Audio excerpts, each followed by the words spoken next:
আবু হুরায়রা রাদিয়াল্লাহু তাআলা আনহু বলেন, বান্দা যখনই নামাজে দাঁড়ায় প্রথমে কি বলে? আল্লাহু আকবার। প্রথমে কি বলি আমরা? তাকবীরে তাহরিমা আছে না নাই? এখন একজন ব্যক্তি বলল, প্রতিদিন তাকবীরে তাহরিমা বলে নামাজ শুরু করি, আজকে তাকবীরে তাহরিমা আল্লাহু আকবার না বলে সামি আল্লাহু লিমান হামিদা বলে নিয়ে বাদু, ওই ব্যক্তির নামাজ হবে? কথা বলে না। দেখছেন সামনে সব মুফতি সাহেব, আমার আর লাগবো? আপনারাই তো মাসালা দিতে পারতেছেন। মাশাআল্লাহ বলেন, মাশাআল্লাহ। খুলনার মানুষ মনে হয় একটু পড়াশোনা করে বেশি, ঠিক কি না? আল্লাহ তাআলা দ্বীনের জ্ঞান দিয়ে আমাদেরকে পরিপূর্ণতা দান করেন। আমরা সবাই বলছি আমিন। আল্লাহু আকবার না বললে তার নামাজ হয়? এরপরে আল্লাহু আকবার শব্দের অর্থ হচ্ছে আল্লাহ তুমি সবচেয়ে বড়। নামাজের মধ্যে প্রথম শব্দই হচ্ছে আল্লাহর প্রশংসা, ও আল্লাহ তুমি সবচেয়ে বড়। এরপরে আমরা শুরু করি সানা। সানা সানা নাই? সুবহানাকা আল্লাহুম্মা ওয়া বিহামদিকা ওয়া তাবারাকা ইসমুকা ওয়া তাআলা জাদ্দুকা ওয়া লা ইলাহা গায়রুক। এরপরে আউযু বিল্লাহ সানা নাই? মনে মনে অনেকেই পড়েন, আবার অনেকেই পড়েন না, কিন্তু পড়বেন, সওয়াব দিবে কে? আবার আউযু বিল্লাহ বিসমিল্লাহ পড়ার সাথে সাথে আমরা একটি সূরা পড়ি। ওই সূরাটা কি? আল ফাতিহা। এবার আবু হুরায়রা রাদিয়াল্লাহু তাআলা আনহু বলছেন, ও নবীর উম্মতরা এবার কান খুলে শুনো, কেমন ভাবে আল্লাহর কাছে তুমি দরখাস্ত করো, নিজের অজান্তে কেমন ভাবে আল্লাহর কাছে তুমি অ্যাপ্লিকেশন করো। দেখো, প্রথম শব্দের মাধ্যমে আমরা বলি আলহামদুলিল্লাহি রাব্বিল আলামিন। আল্লাহু আকবার বলেন। খুলনা টিভি 24 ইসলাম প্রচারে এক ধাপ এগিয়ে। يا أيها الذين آمنوا صلوا عليه وسلموا تسليما اللهم صل على সকলে পড়েন سيدنا مولانا محمد وعلى آل سيدنا। আপনাদের কি ঘুম পাচ্ছে? সবাই কথা বলেন না কেন? ঘুম পায় আপনাদের? একটু জোরে জোরে বলা যায় না? বলেন, জবান খুলে পড়েন, আল্লাহুম্মা সাল্লি আলা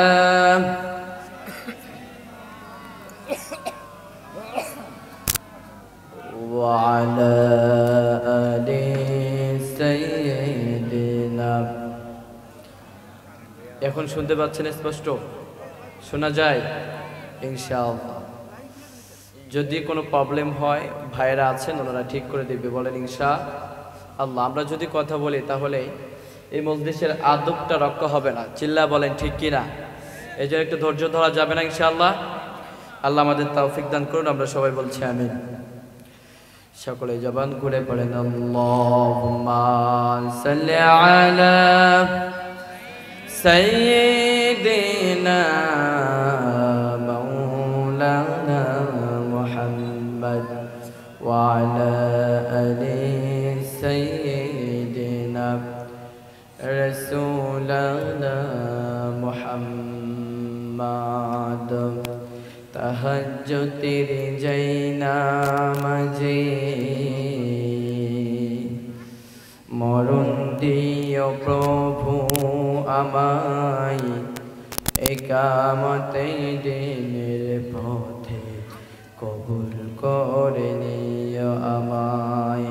তাহাজ্জুদের জাইনা মাঝে মরণ দিও প্রভু আমায়, ইকামতের দিনের পথে কবুল করে নিও আমায়। আল্লাহুম্মা সাল্লি আলা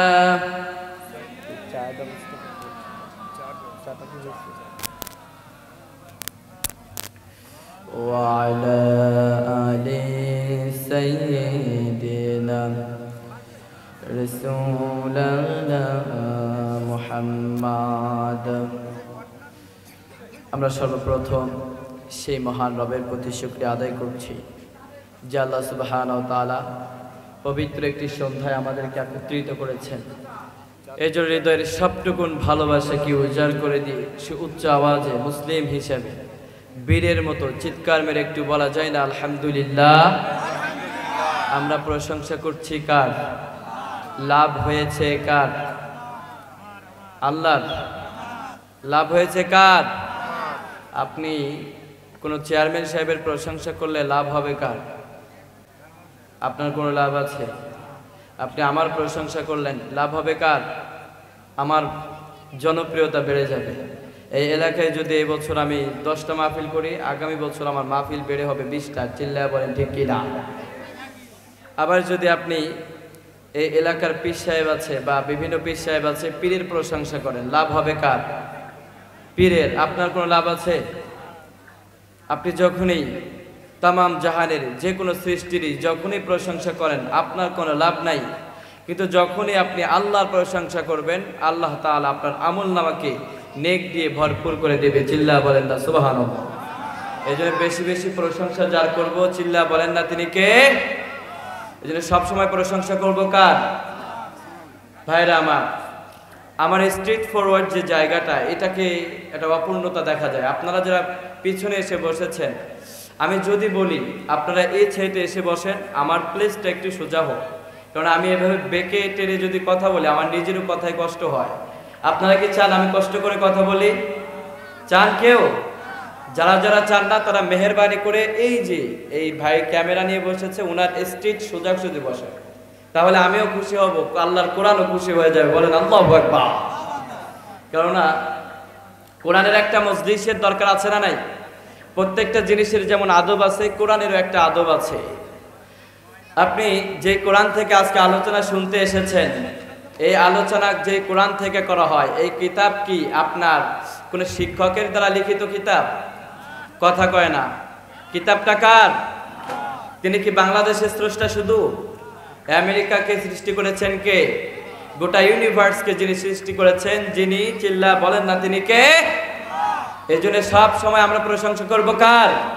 আল্লাহর ওই মহাগ্রন্থ কোরআন, এত দামি কিতাব। ওই দামি কিতাব থেকে কথা শুনতে হলে দামি পরিবেশটাও করতে হবে। আপনি যদি কম দামি পরিবেশ করেন, ওই কম দামি পরিবেশে আপনি বেশি দামি জিনিসটা নিয়ে যেতে পারবেন না। চিল্লা বলেন ঠিক কিনা?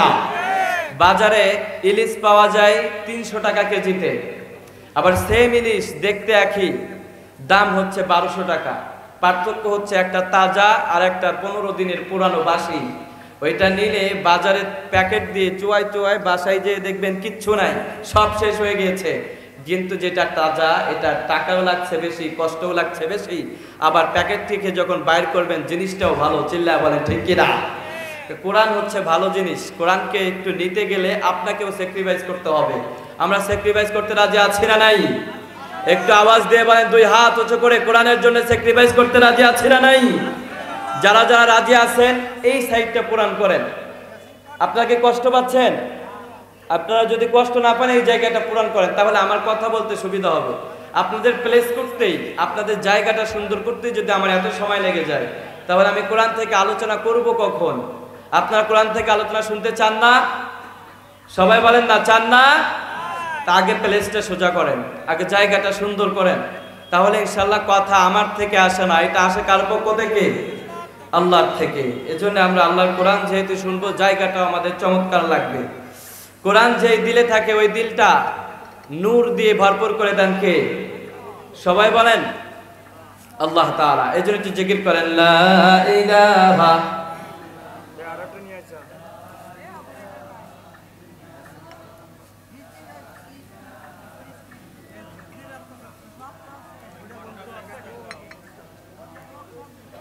লা ইলাহা। আপনাদেরকে একটু চা দেয়া লাগবে, দিলে মনে হয় সুবিধা হয়। হ্যাঁ, একটু জোরে বলা যায় না? লা ইলাহা। ভাই সাউন্ডটা একটু চিকন হয়ে গেছে, চিকন হয়ে গেছে বেশি। হ্যাঁ, একটু ঠিক। লা ইলাহা ইল্লাল্লাহু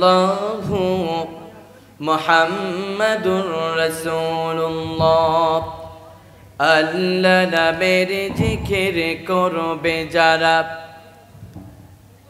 আল্লাহর প্রিয় বান্দা তারা, আল্লাহর প্রিয় বান্দা যারা, জান্নাতে প্রবেশ করবে তারা। বলি লা ইলাহা, আর জোরে লা ইলাহা।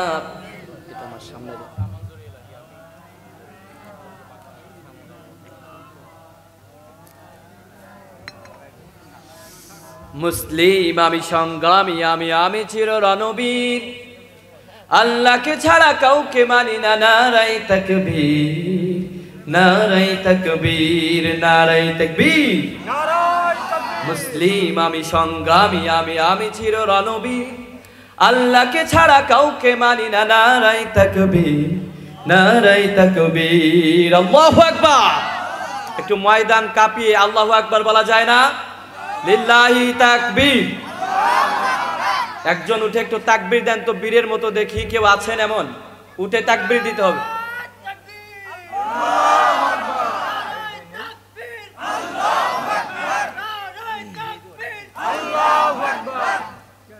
ভাইরা আমার, এই তাকবীরটার বড্ড প্রয়োজন আছে না নাই?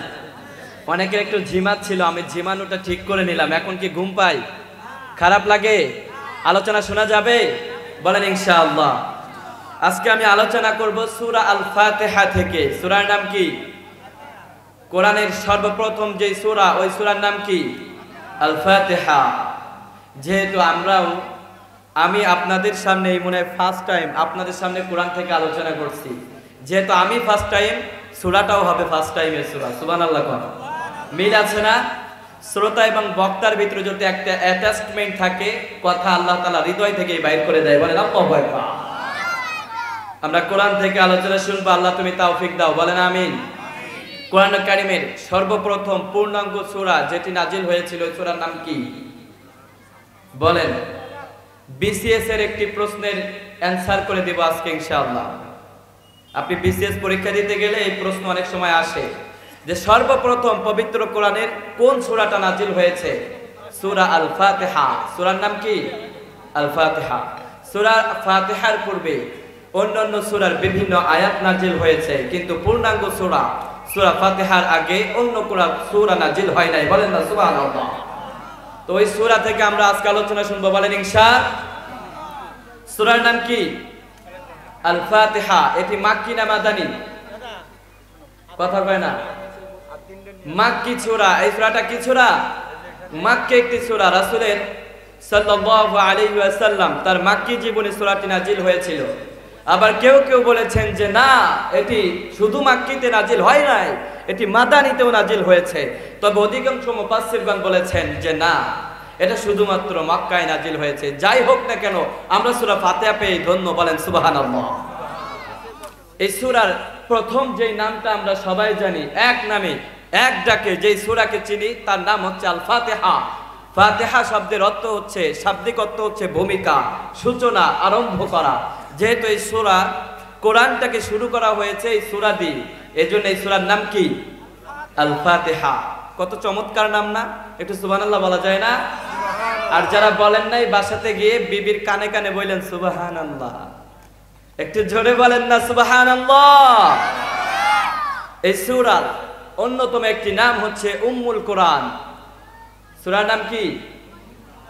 অন্যতম একটি নাম। কেননা পৃথিবীতে সন্তানের আগে পরিচয় থাকে মায়ের, ঠিক কিনা? মায়ের যদি পরিচয় না থাকে, ওই সন্তানটা আমরা কি কই? জারজ কই, ঠিক কিনা বলেন?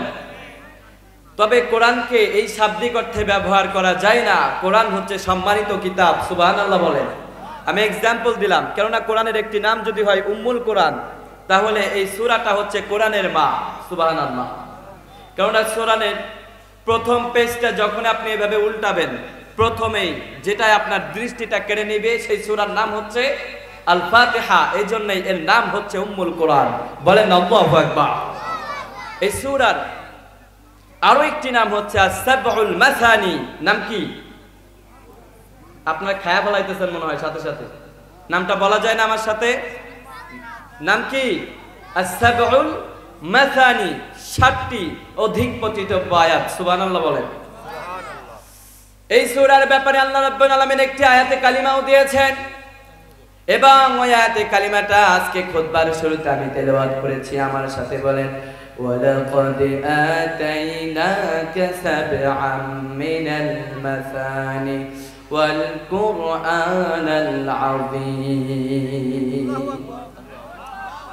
রাব্বুল আলামিন বলেন, ইয়া রাসূলুল্লাহ সাল্লাল্লাহু আলাইহি ওয়াসাল্লাম, ওয়ালাকাদ আতাইনাকা সাবআম মিনাল মাসানি ওয়াল কুরআনাল আযীম। ইয়া রাসূল, আপনাকে এমন একটি সূরা আমি আল্লাহ দিয়েছি যে সূরার ভিতরে 7টি আয়াত বিশিষ্ট 7টি আয়াত দান করেছি। 7টি আয়াত বিশিষ্ট সূরা কোরআনের কোন আয়াত, কোন সূরা? সূরা আল ফাতিহা। আল্লাহর হাবিবের কাছে জিবরিল আমিন চলে আসলেন, এসে বললেন, ইয়া রাসূলুল্লাহ সাল্লাল্লাহু আলাইহি ওয়াসাল্লাম, আল্লাহর পক্ষ থেকে আপনি সুসংবাদ গ্রহণ করুন। রাসূল নবী সাল্লাল্লাহু আলাইহি ওয়াসাল্লাম বললেন, কিসের সুসংবাদ, আমাকে শোনাও। সাথে সাথে জিবরিল আমিন ডাক দিয়ে বললেন, ইয়া রাসূলুল্লাহ, আপনাকে এমন চমৎকার 7টি আয়াত আল্লাহ তাআলা দিয়েছেন যেই সূরার 7টি আয়াত তাওরাতেও আল্লাহ দেয় নাই, জাবুরেও আল্লাহ দেয় নাই, ইনজিলেও আল্লাহ দেয় নাই, মুসা আলাইহিস সালাতু ওয়াসসালামকে দেয় নাই, নূহ আলাইহিস সালাতু ওয়াসসালামকে দেয় নাই, হযরত সাইয়্যিদিনা আদম আলাইহিস সালাতু ওয়াসসালামকে দেয় নাই। ইয়া রাসূলুল্লাহ, শুধুমাত্র আপনাকে ভালোবেসে আপনি নবীকে 7টি আয়াত দান করেছে। বাসাতে গিয়ে কোন সুবহানাল্লাহ, আরো আস্তে কোন। ওই 7টি আয়াত বিশিষ্ট সূরা পেয়ে আমরা খুশি না বেজার? কত খুশি দেখেন। এই সূরার অন্যতম একটি নাম হচ্ছে সূরাতুস সালাহ। নাম কি? আমি এই নামগুলা কেন বলছি, অনেকের মনে আবার প্রশ্নও জাগতে পারে, হুজুর সূরার ভিতরে না গিয়ে শুধু ডিসপ্লেতে কেন আমাদেরকে চোখ ধাঁধা করাচ্ছেন? আসলে মূল জিনিসটাই তো আমাদেরকে বলেন। অনেকের মনে একটা কোশ্চেন আছে না? কথা কন না কেন? আছে তো। আপনি খুলনা শহরে চলে গিয়েছেন, দৌলতপুর হচ্ছে আপনাদের শহর, এটা কি কোনো বুঝেছেন তো আমার কথা? দৌলতপুরে গিয়েছেন, দৌলতপুরের সবথেকে ভালো একটা শপিং মলের নাম বলেন তো দেখি। জি, 7 সেট চিনেন আপনারা? আপনি শপিং মলে গিয়েছেন, আশেপাশে আরো বিভিন্ন শপিং মল আছে, যাওয়ার পরে ফার্স্ট টাইম ওয়াচিং দ্যাট আপনার চোখটা একটা নজরটা কেড়ে নিয়েছে, কেননা ডিসপ্লেতে এমন চমৎকার ভাবে সাজানো গোছানো একটা কার্টুনের উপরে এমন চমৎকার ভাবে ডিসপ্লেতে এমন একটা জুব্বা দিয়েছে, এমন একটা শার্ট দিয়েছে, এমন একটা টি শার্ট দেখে দিয়েছে, যেটা দেখে আপনার পিতাকে বললেন, আব্বু অন্য দোকানে এর থেকে 1000 গুণ ভালো পাওয়া গেলেও ওই দোকানে আমি যেতাম না, এই দোকানের ডিসপ্লে দেখেই তো আমি মুগ্ধ হয়ে গিয়েছি। সুবহানাল্লাহ। আল্লাহ রাব্বুল আলামিন বললেন, বান্দারে শপিং মলে যে যেমন ভাবে ডিসপ্লে দেখে তোমরা পাগল পারা হয়ে যাও, আমি কোরআনের ভিতরে এমন চমৎকার একটি সূরা দিয়েছি, এই ডিসপ্লে যদি না জানো মর্ম তো বুঝবা না। এজন্য আগে আল্লাহ তাআলা আপনাকে ডিসপ্লেটা দেখাচ্ছেন, ডিসপ্লেটা দেখো, আগে ধৈর্য ধারণ করো, কারণ সব সময় ভালো জিনিসের দিকেই নিয়ে যায়, ঠিক কি না? যুবকরা ধৈর্য ধরতে হবে বেশি, হতাশ হয়ে গেলে চলবে না, ঠিক কি না? কারণ ধৈর্যই শক্তি, ধৈর্যই সফলতা। কেউ যদি চেষ্টা করে, ক্লাস 7-এ যে ছেলেটা পড়ে, ওই যদি চেষ্টা করে আজকে সারা রাত পড়ে, কালকের থেকে আমি ঘুমামই না, আজকে সারা রাত পড়বো, কালকেও সারা রাত পড়বো, একাধারে 7 দিন সারা রাত পড়ে, পরের 1 বছরে ওর বইয়ের দিকে আর নজরই যায় না, কেননা 7 দিন এমন পড়া পড়ছে, পরের দিন থেকে বিছানার থেকে আর উঠতে পারে না, ঠিক নেই? এজন্য আমাদেরকে আগে প্রস্তুত নিতে হবে, প্রিপারেশন নিতে হবে, আমাদেরকে ধৈর্য ধারণ করতে হবে।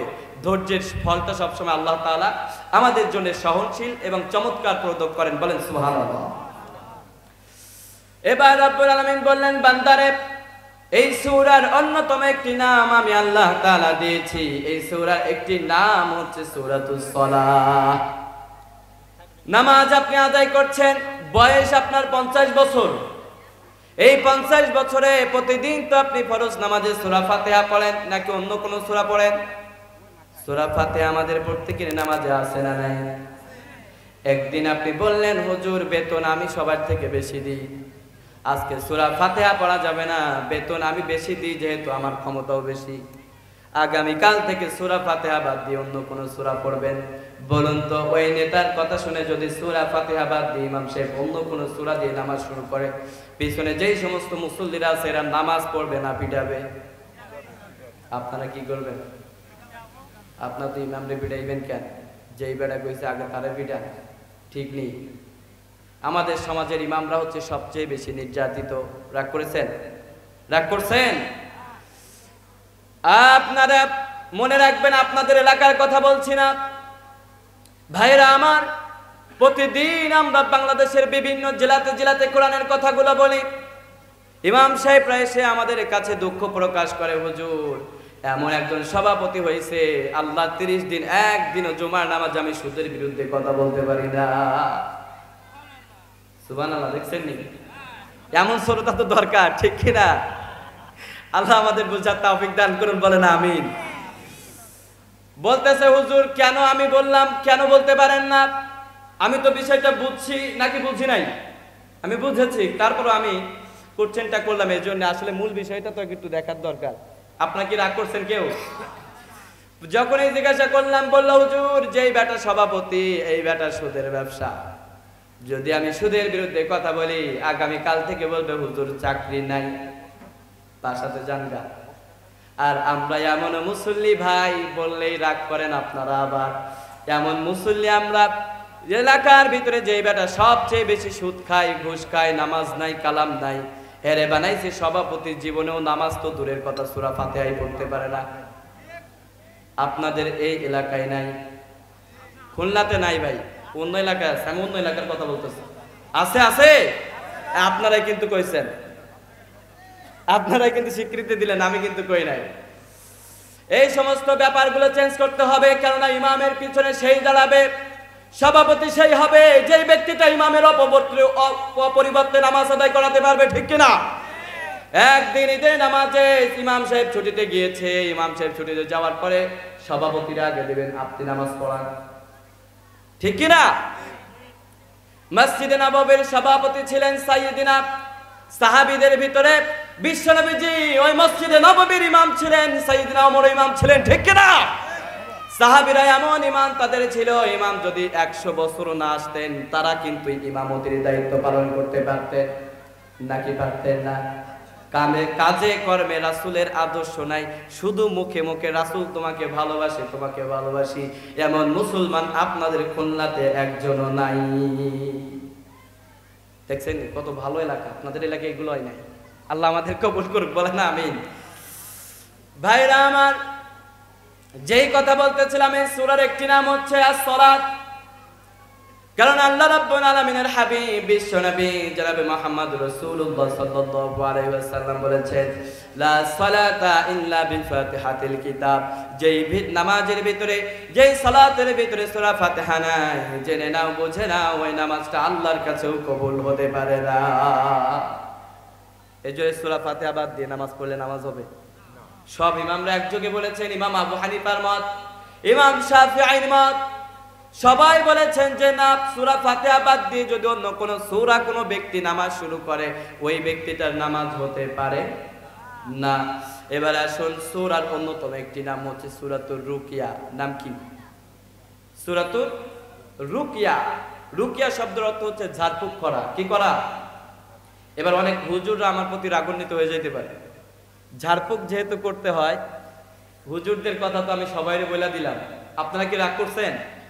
আজ থেকে আপনি নিজেই, আপনার সন্তান ভয় পেলে নিজেই ঝাড়িয়ে দিতে পারবেন, কেননা এই সূরাটা আপনাকে শিক্ষা দিচ্ছেন কে? আমাদের কোরআনের প্রথম যে আয়াতটা নাজিল হয়, ওই আয়াতের অর্থটা কি ছিল? ইকরা বিসমি রাব্বিকাল্লাযী খলাক। আপনি পড়ুন, আপনার প্রভুর নামে যিনি আপনাকে সৃষ্টি করেছেন। বলেন সুবহানাল্লাহ। তার মানে কোরআন আপনাকে জানতে হবে, কোরআন আপনাকে পড়তে হবে। এই যে মাদ্রাসা আছে, এই মাদ্রাসায় ছেলে মেয়েরা কি পড়ে? কোরআন পড়ে। কোরআন যখনই পড়ে, আসমান থেকে তাদের প্রতি রহমত আর বারাকা বাড়িয়ে দেন কে? এই মাদ্রাসার কারণে এলাকার ভিতরে একটা রহমত আছে না নাই? কথা কয় না। ও মিয়া, যেই মাদ্রাসা, যে এলাকার ভিতরে হাফিজি মাদ্রাসা থাকে, ওই এলাকার মতো রহমতপূর্ণ এলাকার হতে পারে না, ঠিক কিনা? এলাকার ভিতরে হাফিজি মাদ্রাসা থাকলেই বরকত, ঠিক কিনা বলেন? এখানে আর স্কুল পাঠশালার মতো বিভিন্ন জায়গার মতো ছেলে মেয়েরা মুখোমুখি বসে না, ছেলেরা আলাদা মেয়েরাও আলাদা, আছে না নাই? সারাক্ষণ 24 আওয়ার্স এখানে কোরআন তেলাওয়াত করা হয়। ফজরে আপনি নামাজেও যান না, মুসল্লিও আপনি না, কিন্তু একদিন খোঁজ নিয়ে দেখেন রাত 4টা বাজে, শীতের রাতে আপনি কম্বল থেকে বাইর হইতে পারেন না। আমি নিজেও হেফজ করেছি, আমার নামের আগে দেখবেন হাফেজ দিয়ে আছে। আমি জানি হাফেজদের মনে কি কষ্ট, ঠিক কিনা বলেন? তবে হাফেজ যারা হচ্ছে ছেলে মেয়েরা, ওদের মন খারাপ করার কোনো কারণ, যখন ওরা হেফজ কমপ্লিট করবে দেখবেন ওদের আত্মার ভিতরে আল্লাহ পাক রব্বুল আলামিন তার তরফ থেকে একটা রহমত আর বারাকা দিয়ে ভরপুর করে দেয়। রাত 4টার সময় আপনিও ঘুম থেকে ওঠেন না, কিন্তু ছোট্ট ছোট্ট বাচ্চারা উজু করে তাহাজ্জুদের নামাজ আদায় করে কোরআন নিয়ে বসে বসে তেলাওয়াত করে। 24 আওয়ার্স তার ভিতর থেকে কোরআনের আওয়াজটাকে প্রতিধ্বনিত করেন। যিনি চিল্লা বলেন না তিনি কে? ভাইরা আমার, এজন্য আল্লাহর হাবিব বলেছেন, তোমরা যদি ইসলামটাকে মানতে চাও আগে ইসলামটাকে জানো। আপনি কোরআনও জানেন না, ইসলামও জানেন না, আপনার ভিতরে কোনো দিন নাই, ঠিক কিনা? যে ব্যক্তিটার ভিতরে কোরআনের কোনো জ্ঞান নাই, ওই ব্যক্তিটার যাই হোক কোনো আল্লাহর একানিষ্ঠ বান্দা কখনো হতে পারে না। আল্লাহর একানিষ্ঠ হতে গেলে ভাই আল্লাহর পরিচয় জানতে হবে। আপনি একজনকে ভালোবাসেন, তার পরিচয়ও জানেন না, কখনো দেখেন নাই, চিনেন না, আসলে তারা কি ভালোবাসা সম্ভব? মনে মনে কল্পনা করছেন অমুক দিনে অমুক জায়গাতে, যুবক ভাইরা মনে মনে স্বপ্নও দেখে এমন একটা রাজকন্যা আসবে, এসে আমাকে জড়িয়ে ধরে বলবে আমি তোমাকে ভালোবাসি। অথচ যুবক বাস্তব জীবনে পড়াশোনা নাই, কাজকর্ম নাই, শুধু সারাদিন টোটো কোম্পানি ম্যানেজার হয়ে ঘুরতে থাকে। এমন যুবক আপনাদের কল্যাণে একটাও নাই, আছে? তবে আগে নিজেদেরকে তৈরি করতে হবে। কি করতে হবে? আপনি যদি তৈরি করতে পারেন, আল্লাহ তাআলাকে পাইতে গেলে আল্লাহ তাআলার গুণাবলী জানতে হবে, আল্লাহর পরিচয় জানতে হবে। আর আল্লাহর পরিচয় যদি জানতে চান, সূরা ফাতিহা ছাড়া আল্লাহর পরিচয় জানা সম্ভব হয় না, ঠিক কি না? এজন্য আল্লাহর পরিচয় জানতে গেলে সূরা ফাতিহাও জানার দরকার আছে না নাই? কেননা সূরা ফাতিহা আমাদেরকে শিক্ষা দিয়েছেন কে? জোরে বলেন। এজন্য আল্লাহ রাব্বুল আলামিন বললেন, বান্দারে সূরার একটি নাম হচ্ছে সূরাতুর রুকিয়া, এটি হচ্ছে ঝাড়ফুঁকের সূরা। যখনই কেউ অসুস্থ হয়ে যাবে, সাথে সাথে ওই ব্যক্তির গায়ে সূরা ফাতিহা পড়ে যদি ফু দিতে পারো, ফুয়ের মতো যদি ফু হয়, সাথে সাথে আল্লাহ পাক রব্বুল আলামিন নিজ দায়িত্বে ওই ব্যক্তিকে সুস্থ করে দেন। কারণ আল্লাহ তাআলা নিজেই বলেছেন, ওয়া নুনাজ্জিলু মিনাল কুরআন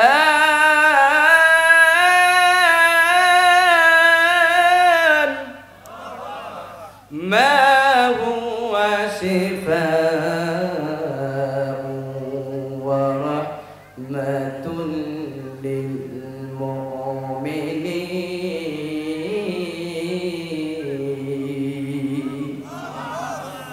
আল্লাহ রাব্বুল আলামিন বলেন, বান্দারে এই কোরআনকে আমি গোটা বিশ্ব জাহানের মুমিন যারা আছে, আমি আল্লাহর প্রতি তাকওয়া এমন আনা এনেছে, আমি আল্লাহ ছাড়া অন্য কাউরে তারা ভয় পায় না। ওই মুমিনদের জন্য আমি আল্লাহ পাক রব্বুল আলামিন কোরআনকে শিফা হিসেবে নাজিল করেছি। এত আস্তে সুবহানাল্লাহ, জোরে বলেন না সুবহানাল্লাহ। তাহলে কোরআনকে আমাদের জন্য শিফা করে নাজিল করেছেন যিনি, তিনি কে?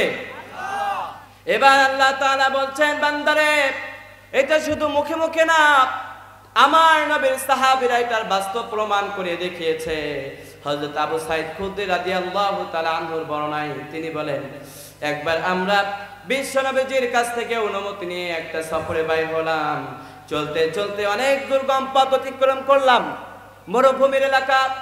মরুভূমির কারণে দূর দূরান্তে যারা থাকে ওদেরকে দেখা যায় নাকি যায় না? দেখা যায়। সাহাবীরা দেখলেন অনেক দূরে কিছু ব্যক্তিরা দাঁড়িয়ে আছে, আর কিছু দূর যাওয়ার পরে দেখলেন যারা দাঁড়িয়ে আছে ওদের সামনে একজন ব্যক্তি শুয়ে আছে। কি আছে? শুয়ে আছে। সাহাবীরা বুঝতে পারলেন কোনো ঘটনা মনে হয় ওখানে ঘটেছে, যাই দেখি কি ঘটেছে। আবু সাঈদ খুদরি রাদিয়াল্লাহু তাআলা আনহু বলেন, আমরা কয়েকজন সাহাবী মিলে যখন এগিয়ে যেতে লাগলাম, যেতে যেতে দেখলাম কিছু ব্যক্তিরা ওখানে কিছু কথা বলা বলি করছে। আমাদের মধ্যে থেকে একজন সাহাবী দৌড় দিয়ে গিয়ে বললেন, তোমাদের এখানে কি হয়েছে, এত মানুষ কেন? ওই দাঁড়ানো ব্যক্তিগুলা বলল, আর কোনো ব্যাপার নাই, আর যাই হোক না কেন তোমারে তো কখনো দেখি নাই, চিনিও না, তুমি জেনে বা শুনে এটা নিয়ে কি করবা? আল্লাহ নবীর সাহাবী বললেন, বলো তোমাদের কোনো রোগ শোক থাকলে আল্লাহি আল্লাহর কসম দিয়ে বলছি ইনশাআল্লাহ আল্লাহ যদি চাই সুস্থতা দান করে দিবে কে? ওই ব্যক্তিগুলো অবাক হয়ে গেলেন, বললেন আপনারে তো কখনো দেখি নাই, আপনি কেমনে চিকিৎসা করবেন? আবু সাইদ খুদরি রাদিয়াল্লাহু তাআলা আনহু বললেন, ওই সাহাবী যখন এইভাবে বললেন কনফিডেন্সলি যে আমি পারবো ইনশাআল্লাহ, যদি আল্লাহ চায় সুস্থতা করে দিবে কে? কনফিডেন্স নিয়ে যখন এইভাবে বলতে লাগলেন, আবু সাইদ খুদরি রাদিয়াল্লাহু তাআলা আনহু বললেন, আমরা ওই সাহাবীর মুখের দিকে তাকাই আর নিজেরা মাটির দিকে তাকাই, কারণ আমরা তো ভয় পেয়ে গিয়েছি। যেই সাহাবী চিকিৎসা করার কথা বলেছে, আমি আজীবন দেখেছি ওই সাহাবী কারো রোগ মুক্তির জন্য একটা চিকিৎসাও করে নাই, ও কেমনে সাপে কাটা ব্যক্তিরে সুস্থ করতে পারবে? সাহাবীরা তো অবাক। কিন্তু এই সাহাবীর ভিতরে কনফিডেন্স দিয়েছেন কে? চিল্লা বলেন না কে?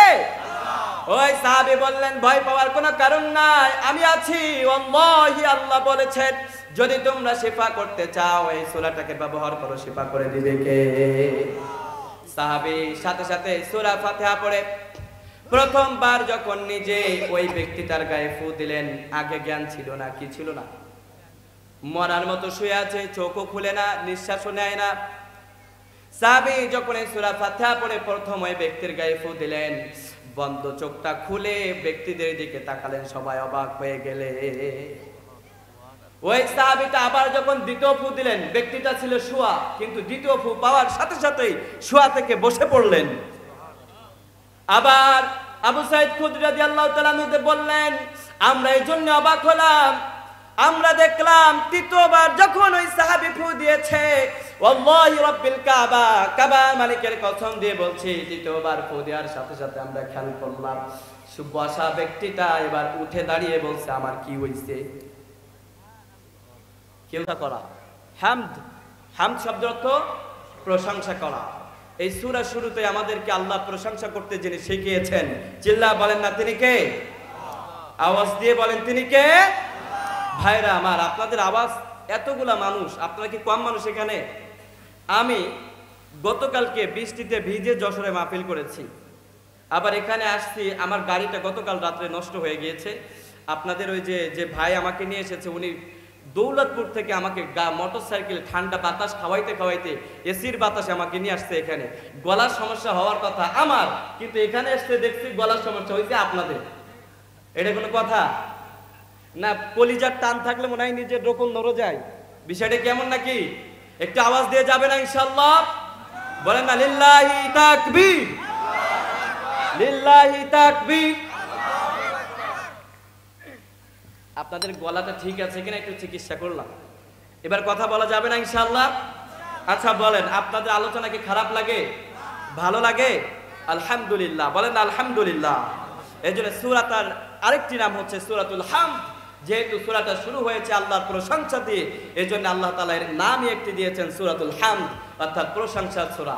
এই সূরার ভিতরে আল্লাহর প্রশংসা, আল্লাহর বলত্ব, আল্লাহর পাওয়ারের কথা বলে আল্লাহ তাআলা ভরপুর করে দিয়েছেন। চিল্লায়া বলেন আল্লাহু আকবার। আল্লাহ রাব্বুল আলামিন এই সূরার আরো একটি নাম দিয়েছেন সূরাতুল মাসআলা। নাম কি? আমি প্রশ্ন করলে জবাব দিতে পারবেন না? পারবেন ইনশাআল্লাহ? বলেন না, সূরার একটি নাম হচ্ছে মাসআলা। নাম কি?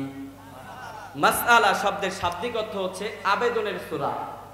মাসআলা শব্দ হচ্ছে অ্যাপ্লিকেশন করা, দরখাস্ত করা। আপনারা অফিসে অনেকে চাকরি করেন না, বিভিন্ন জন বিভিন্ন ব্যক্তিদের আন্ডারে কাজ করেন না, আপনার একটা ব্যবসা প্রতিষ্ঠান আছে না?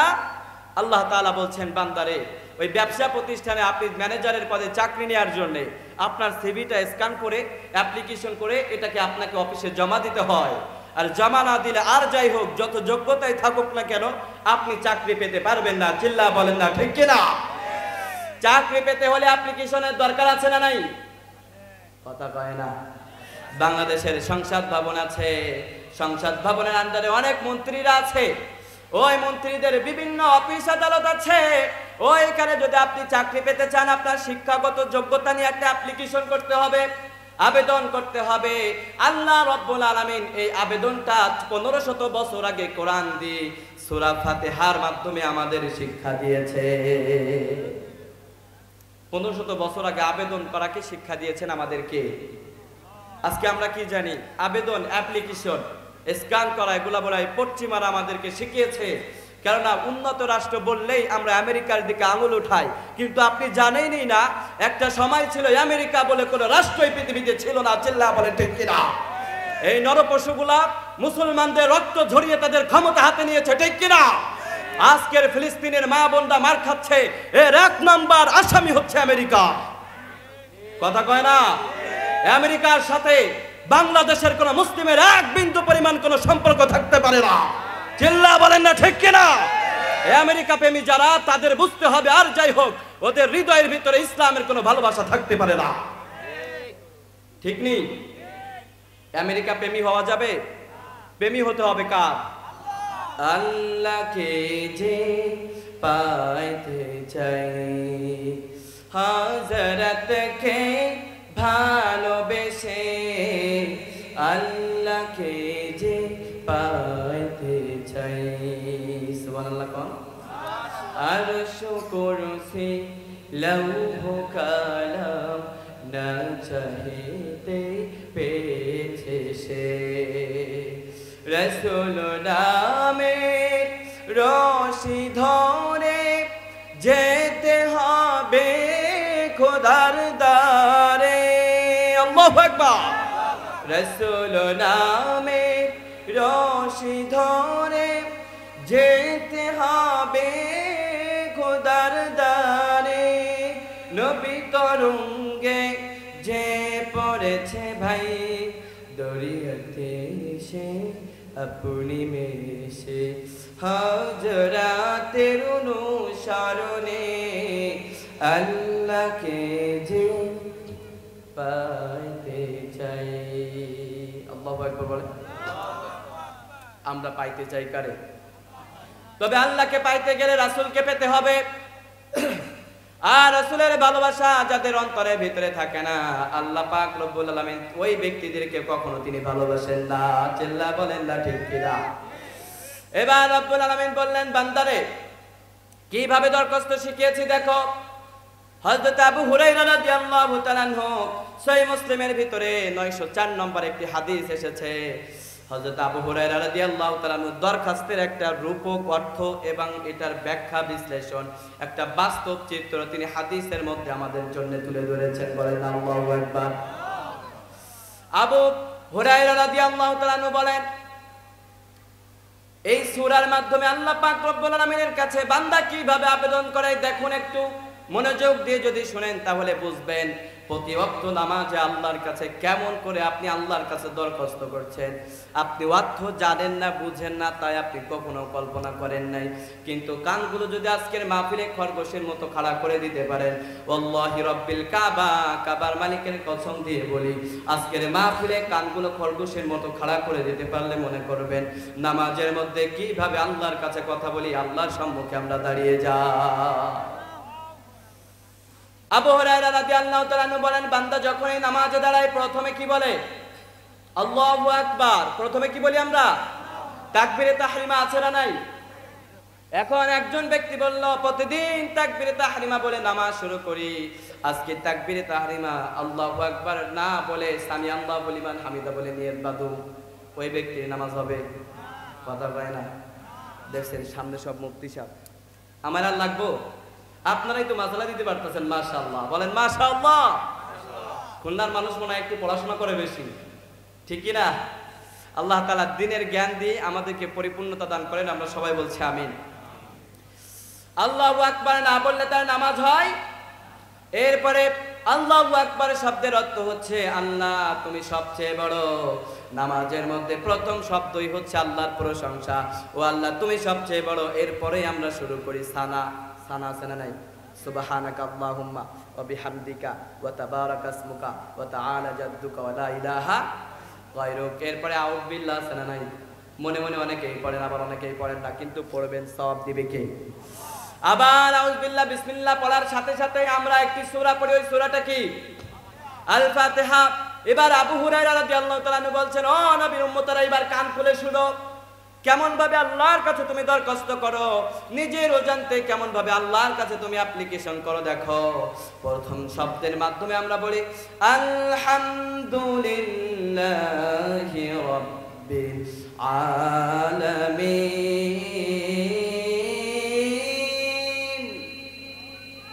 আল্লাহু আকবার বলেন। All praise is due to Allah, Lord of the worlds. সমস্ত প্রশংসা যোগ্য, সমস্ত প্রশংসা পাওয়ার একমাত্র স্রষ্টা যিনি, চিল্লা বলেন না তিনি কে?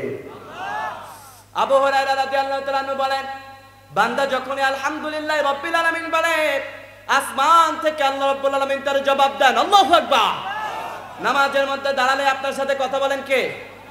এটা মনে রাখবেন। তাহলে আর নামাজের ভিতরে দাঁড়ালে আপনার ক্ষেত খামারের কথা মনে পড়বে না, আপনার ফ্যামিলির কথা মনে পড়বে না, আপনার সন্তানের কথা মনে পড়বে না। এটা বুঝে যদি আপনি নামাজ আদায় করেন, তখনই মনে হবে আমার আল্লাহ আমারে দেখছেন, আমার কিছু নাই। ঠিক কিনা? নামাজের মধ্যে আমরা কার সাথে কথা বলি? আপনি যখনই বলেন আলহামদুলিল্লাহ রাব্বিল আলামিন, আল্লাহ রাব্বুল আলামিন আসমানে ফেরেশতাদেরকে ডাক দিয়ে বলে, ও ফেরেশতারা রে, আমি যখন মানুষ সৃষ্টি করার জন্য উপক্রম হলাম, তোমরা তো বললাম মানুষ সৃষ্টি করেন না আল্লাহ, মানুষের দরকার নাই, ওরা তো যায় রক্ত ঝরাবে, ঝগড়া করবে, ফাসাদ করবে। কিন্তু আজকের এই মজলিসে আল্লাহ ফেরেশতাদেরকে বলছেন, ফেরেশতারা দেখ, শুধুমাত্র কোরআন শোনার জন্য নিস্তব্ধ হয়ে আমার বান্দারা কোরআন শুনছে। এটা কার রহমত? চিল্লায় বলেন না কার রহমত? আল্লাহ রাব্বুল আলামিন বলেন, বান্দারে, আমার বান্দা আমার প্রশংসা করেছে।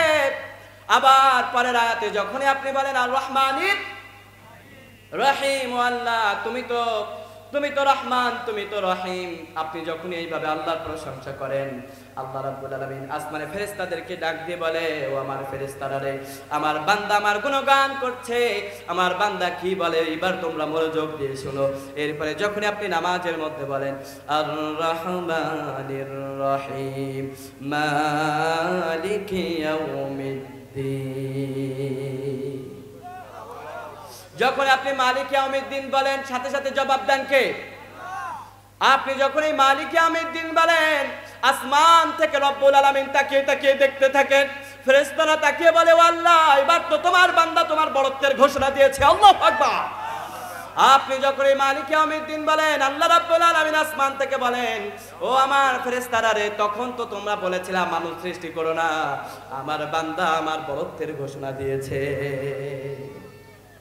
কথা কম, সুবহানাল্লাহ বলতে ইচ্ছে করলো না। মালিক ইয়াউমিদ্দিনের পরে কোন আয়াত? জোরে কোন? ইয়্যাকা না'বুদু ওয়া ইয়্যাকা নাস্তাঈন। এই আয়াতটা আমরা পড়ি নাকি পড়ি না? আপনি যখন এই আয়াত পড়েন, ইয়্যাকা না'বুদু ওয়া ইয়্যাকা নাস্তাঈন, ও আল্লাহ তোমার গোলামি করি, ইয়্যাকা না'বুদু তোমার দাসত্ব করি, তোমার গোলামি করি, ও আল্লাহ তোমার গোলামের ঘরের গোলাম আমি, আমার 14 গোষ্ঠী তোমার গোলাম, ও রব্বুল আলামিন, আমার পৃথিবীতে আমার 14 গোষ্ঠী যারা এসেছে তোমার গোলামি করেছে আল্লাহ, ওয়া ইয়্যাকা নাস্তাঈন, আর আমাদের জীবনের যা কিছু চাওয়া পাওয়া আছে আল্লাহ গো, অন্য কারো কাছে কোনো কিছু চাই না, শুধুমাত্র তোমার কাছে আমরা চাইতে থাকি। আগে এত সময় কি করেছেন আল্লাহ? এত সময় কি করেছেন? প্রশংসা করেছেন। এবার আল্লাহর কাছে আপনি আপনার নিজের দাবি দাবা তুলে ধরছেন। সুবহানাল্লাহ, আল্লাহু আকবার, লিল্লাহি তাকবীর। ভালো লাগছে না কথাগুলা? মনোযোগ আছে আপনাদের? আলহামদুলিল্লাহ বলেন আলহামদুলিল্লাহ। আপনি যখনই বলেন ইয়্যাকা না'বুদু ওয়া ইয়্যাকা নাস্তাঈন, আল্লাহ গো তোমার গোলামি করি, তোমার কাছে আমরা সাহায্য চাই, আল্লাহ রাব্বুল আলামিন এবার আসমানে ফেরেশতাদেরকে ডাক দিয়ে বলে, ফেরেশতারা রে দেখ, যাদের ব্যাপারে তোরা এই কথা বলেছিলি, আমার ওই বান্দাগুলো শুধুমাত্র আমার গোলামি করে, আমার দাসত্ব করে, আমার গোলামিতে তারা আজীবন লিপ্ত থাকে, ও আমার ফেরেশতারা, এবার আমার বান্দা আরো কথা বলেছে, ওয়া ইয়্যাকা নাস্তাঈন, আমার বান্দা ঘোষণা দিয়েছে, আল্লাহ গো জীবনের যা কিছু চাওয়া পাওয়া আছে আল্লাহ, অন্য কারো কাছে কোনো কিছু চাই না, ও রব্বুল আলামিন তুমি যদি আমাদেরকে দাও, আর দুনিয়ার কোনো কিছুর আমার কোনো কিছুর প্রয়োজন হয় না। আল্লাহু আকবার। এজন্য মুমিনের জীবনে যা কিছু চাওয়া পাওয়া আছে কার কাছে চাইতে হবে? আসতে বলেন। আর যারা বলেন নাই বাসাতে গিয়ে কাকা কইেন, কাজ চাইতে হবে কার কাছে? ওয়া ইয়্যাকা নাস্তাঈন। এর পরের আয়াত কি? কথা কয় না? ইহদিনাস সিরাতাল মুস্তাকিম যখন এই আয়াতটা বলেন, আসমান থেকে সবগুলো শুনছে কে? আল্লাহ রাব্বুল আলামিন বলছেন, ও আমার ফেরেশতারা দেখ, ইহদিনাস সিরাতাল মুস্তাকিম, আমার বান্দা আমার কাছে একটা দিক নির্দেশনা চেয়েছে। ও আল্লাহ, তুমি আমাদেরকে গাইড করো, তুমি আমাদেরকে পথ দেখাও, তুমি আমাদেরকে গাইড করো, তুমি আমাদেরকে দিক নির্দেশনা দাও। এই অ্যাপ্লিকেশনটা আমরা যার কাছে নামাজের মধ্যে 5 ওয়াক্ত নামাজে দাঁড়িয়ে করি, চিল্লায় বলেন না তিনি কে? আল্লাহর কাছে আপনি বলেন, আল্লাহ এতক্ষণ তো তোমার প্রশংসা করলাম, তোমার গোলামিও করলাম, তোমার কাছে কিছু চাইলাম। আল্লাহ রাব্বুল আলামিন এবার কি চাইতেছে আল্লাহ তোমার কাছে আমি শেয়ার করছি আমার মনের কথা। বান্দা নামাজে দাঁড়ালে সব কিছু শুনে কে? হৃদয়ের কষ্টগুলা জমা রেখেছেন, কারো কাছে শেয়ার করেন নাই, কিন্তু জানে কে? আপনাকে কেউ কষ্ট দিয়েছে, কেউ আপনাকে ব্যথা দিয়েছে, কেউ আপনাকে কষ্ট দিয়েছে, মনে রাখবেন না বলা কথাগুলো কেউ যিনি কবুল করে নেন, চিল্লা বলেন না তিনি কে? আসমান থেকে সবকিছু দেখেন নাকি দেখেন না? শুধু বুঝে বুঝে পড়তে হবে। আজকে থেকে পারবেন না ইনশাআল্লাহ? সূরা ফাতিহা পড়বো আমরা বুঝে বুঝে। কি করে? সবাইকে বলতে হবে সূরা ফাতিহা পড়বো আমরা বুঝে বুঝে, বলেন ইনশাআল্লাহ। এবার আল্লাহ বলেন, আমার বান্দা কি বলেছে শোন, ইহদিনাস সিরাতাল মুস্তাকিম, আমার বান্দা আমার কাছে পথ চেয়েছে। এবার আমি আল্লাহ আমার বান্দার কাছে আবার কোশ্চেন করলাম, ও আমার বান্দারা তোমরা আমার কাছে কোন পথটা চাও? পরের আয়াতগুলো এবার আপনারাই বলেন। সিরাতাল লাযিনা আনআমতা আলাইহিম, আল্লাহ যখনই বলেছে ও বান্দারে কোন পথ তুমি চাও আমার কাছে একটু খুলে বলো না, না বললে তো বুঝুন না, ঠিক কি না? আল্লাহ তো সব বুঝে, কিন্তু শুনছেন, কারণ আল্লাহ চান তার বান্দার সাথে আল্লাহর একটা অ্যাটাচমেন্ট থাকুক, একটা সম্পর্ক থাকুক। আপনার যার সাথে যত সম্পর্ক দেখবেন ওই ব্যক্তিটা কষ্ট পাইলে আপনার হৃদয়ের ভিতরে একটা কষ্ট অনুভূতি আছে না নাই? আপনার বিবিকে আপনি কলিজা দিয়ে ভালোবাসেন, বিবির সুখের সময় আপনি তার পাশে ছিলেন, দুঃখের সময় পাশে ছিলেন। যুবক যারা এসেছেন আপনাদের তো বিবি নাই, আপনারা শুনে রাখেন, যখন হবে তখন কইরেন, বলেন না ইনশাআল্লাহ। তবে যাদের বিবি আছে মনে রাখেন, বিবি কষ্ট পেলেও আপনার কাছে শেয়ার করে নাকি করে না? খুলনার মানুষের সাথে মনে হয় শেয়ার করে না, করে নাকি? কষ্টের কথাগুলো আপনার কাছে শেয়ার করে। আপনার জীবনের অতীতের ঘটে যাওয়া কষ্টগুলা কেউ বিবির কাছে শেয়ার করেন, কারণ আপনি জানেন আপনার ব্যক্তি জীবনে আপনার কষ্ট নিয়ে যদি বন্ধুর কাছে আপনি শেয়ার করেন, বন্ধু আপনার ওই কষ্টগুলো নিয়ে আপনাকে খোঁটা দিবে, আপনাকে কষ্ট দিবে, আপনাকে ব্যথা দিবে। এই জন্য আপনার সব থেকে কলর সম্পর্ক আপনার বিবির কাছে আপনি শেয়ার করেন, কেননা কষ্টটা দুইজনের জন্য ভাগাভাগি করা যায়, ঠিক কিনা? আল্লাহ বলছেন, বান্দারে তুমি যখনই নামাজে দাঁড়াও তোমার হৃদয়ের কষ্টগুলো আমি ভাগ করে নিই। সুবহানাল্লাহ বলেন। এত আস্তে, এত আস্তে, এত কেপটে কেন আপনারা সুবহানাল্লাহ বলতে গেলে? একটু চিল্লা বলেন না সুবহানাল্লাহ। এবার আল্লাহ রাব্বুল আলামিন বললেন, বান্দারে কোন পথ তোমরা চাও? আমরা তখনই বলি, আল্লাহ সিরাতাল লাযিনা আনআমতা আলাইহিম, ও আল্লাহ অন্য কোন পথ আমি চাই না, যেই পথে চলে তোমার অসংখ্য অগণিত বান্দাগণ তোমার রহমত প্রাপ্ত হয়েছে, দুনিয়াতে জান্নাতের সার্টিফিকেট পেয়ে তারা দুনিয়া থেকে বিদায় নিয়েছে। আশারায়ে মুবাশশারার সাহাবী ছিলেন কতজন? এর ভিতরে কে বলতে পারবেন? কথা বলেন। 10 জন। ইল্লা মাশাআল্লাহ, বলেন মাশাআল্লাহ। আমি খুব খুশি হয়েছি, আপনারা অনেক কিছু পড়েন মাশাআল্লাহ। আচ্ছা, আশারায়ে মুবাশশারার 10 জন সাহাবীর ভিতরে একজন সাহাবীর নাম বলেন। মাশাআল্লাহ মাশাআল্লাহ, আপনারা তো অনেকেই 5টাও পর্যন্ত বলে ফেলেছেন। যদি চেষ্টা করেন 10 জনও পেরে যাবেন। তবে আশরায়ে মুবাশশারা যারা জান্নাত প্রাপ্তি হয়েছিলেন, দুনিয়ার থেকে সার্টিফিকেট পেয়েছিলেন, ওনাদের জীবনীগুলো পড়বেন। ওনারা যেভাবে জান্নাত পেয়েছেন ওই পথ অনুসরণ করলে আপনিও জান্নাত পেয়ে যাবেন, বলেন ঠিক কি না? ভাইরা আমার, এবার আল্লাহ তাআলার কাছে বলছেন, আল্লাহ সিরাতাল লাযিনা আনআমতা আলাইহিম, ও আল্লাহ আশরায়ে মুবাশশারা ওই 10 জন সাহাবী কেমনে জান্নাত পেয়েছে আমাদেরকে পথ দেখাও। কেননা দুনিয়ায় অন্য কেউ আমার পথ দেখাতে পারে না, আমার নেতা আমার পথ দেখায় না, আমার কর্মী আমার পথ দেখায় না, আমার পীর আমার পথ দেখায় না। দুনিয়ায় যেই আমার পথ দেখানোর চেষ্টা করে সেই আমার সাথে প্রতারণা করে, ঠিক কি না? যে আমার পথ দেখানোর চেষ্টা করে আমার কাছ থেকে ফায়দা লুটে আমাকেই বাস দেয়, ঠিক কিনা বলেন? এমন আছে না? খুলনাতে নাই? আপনার কাছে আপনাকে ব্যবহার করে, আপনাকে ইউজ করে আপনার দিয়ে কাজ করাবে ঠিকই, কাজ শেষে আপনার একটা উষ্টা দিয়া বারান্দার থেকে নিচে ফেলাতেও দেরি করে না। এমন মানুষ খুলনাতে একজনও নাই। আছে রে? আপনারাই সব বলে দিচ্ছেন, তাহলে আমার আর বলার উপায় কি? বলেন আলহামদুলিল্লাহ। কোরআনের সাথে থাকলে ভালোবাসা আছে না নেই? আপনারা আমাকে চিনেন, ব্যক্তিগতভাবে আমারে চিনেন না, আমি আপনাদেরকে চিনি না, কিন্তু কোরআনের কারণে এই অ্যাটাচমেন্টটা অন্তরের ভিতরে ভালোবাসা ঢুকিয়ে দিয়েছেন যিনি, চিল্লা বলেন না তিনি কে? এবার রব্বুল আলামিন বলছেন, আমার বান্দা যখনই বলে আল্লাহ শুধুমাত্র তোমার রহম প্রাপ্ত হয়েছে যারা, তাদের পথটাও তুমি আমাদেরকে দেখাও। আল্লাহ বলেন, বান্দারে তাহলে যারা আমার রহমত প্রাপ্ত হয় নাই এমন মানুষ দুনিয়াতে বোধহয় নাই। রহমত প্রাপ্ত হয় নাই, যারা গজব প্রাপ্ত হয়েছে এই পৃথিবীতে তারা নাই? কথা কয় না, তারা নাই? আছে। এমন মানুষ খুলনাতে নাই? আছে রে, সব জায়গায় আছে। আল্লাহ তাআলা এই সমস্ত মানুষ থেকে হেফাজত করুন, বলেন আমিন। আমরা বলি আল্লাহ গায়রিল মাগদুবি আলাইহিম ওয়ালাদ-দাল্লিন, তবে ও আল্লাহ ওই পথগুলো আমরা তোমার কাছে চাই না যেই পথে চলে তোমার অসংখ্য বান্দারা তোমার কাছ থেকে লানত প্রাপ্ত হয়েছে, তোমার কাছ থেকে রহমত বঞ্চিত হয়েছে। ও আল্লাহ ওই ইহুদি খ্রিস্টান নাসারাদের পথ তুমি আমাদেরকে কখনো দেখাই দিও না, বলেন আমিন।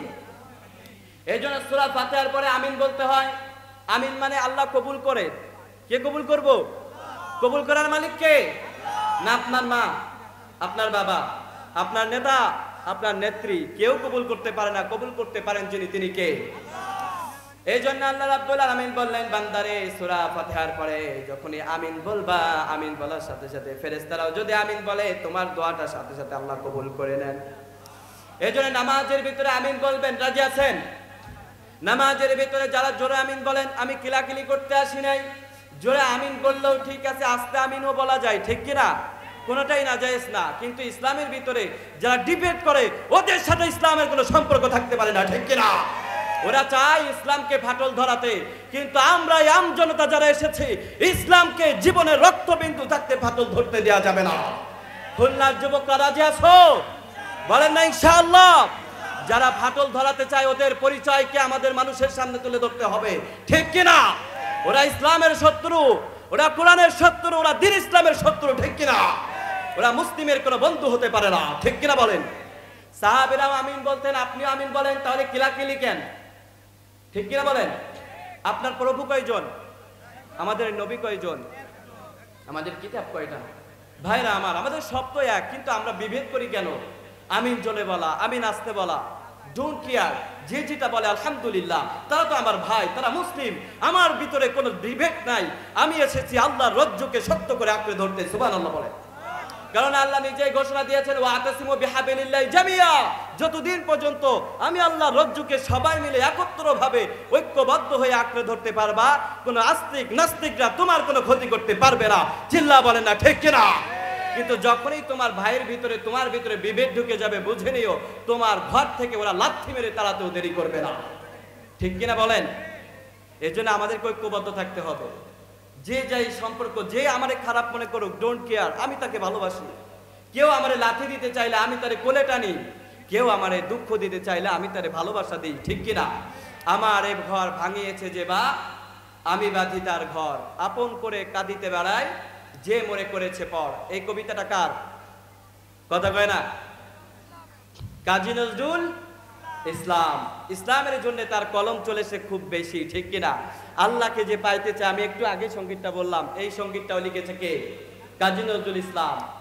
কাজী নজরুল ইসলামের প্রত্যেকটা কবিতায় যেন প্রাণ ফিরে পেয়েছে ইসলামের, ঠিক কিনা?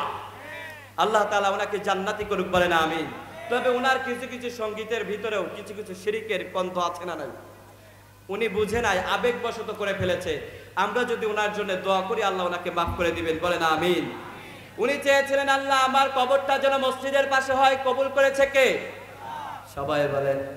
আপনাদের এখানে মসজিদও আছে, মাদ্রাসাও আছে, বেশি বেশি দোয়া করবেন, আল্লাহ শেষ জীবনের শেষ নিঃশ্বাসটা ত্যাগ করব যখন, মসজিদের পাশে আমার কবর হয় যেন তখন।